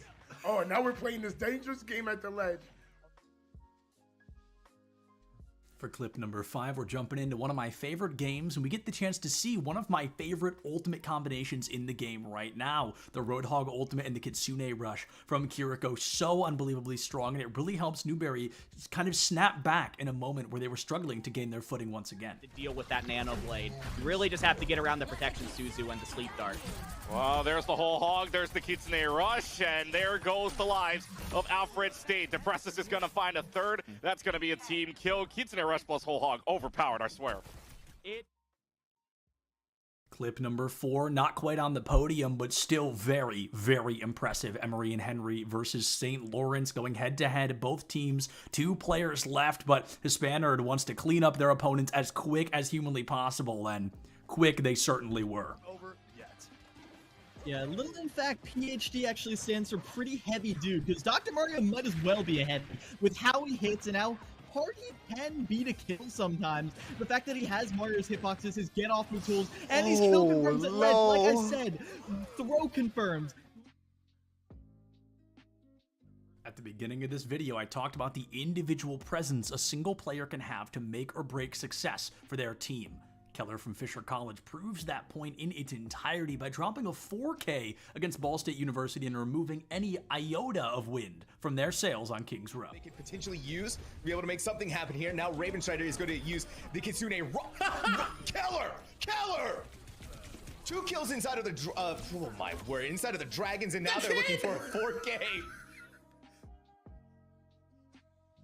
For our silver medal spot, our second clip here in the highlights of the playoffs is going to go to none other than Lackawanna. They have peppered themselves in these highlight reels week after week, and when they entered this upper bracket round 1, they immediately wanted to send the message they were there to win. That's a big reason why Barton shouldn't be feeling too hard done by if they lose this series. That's a beautiful play.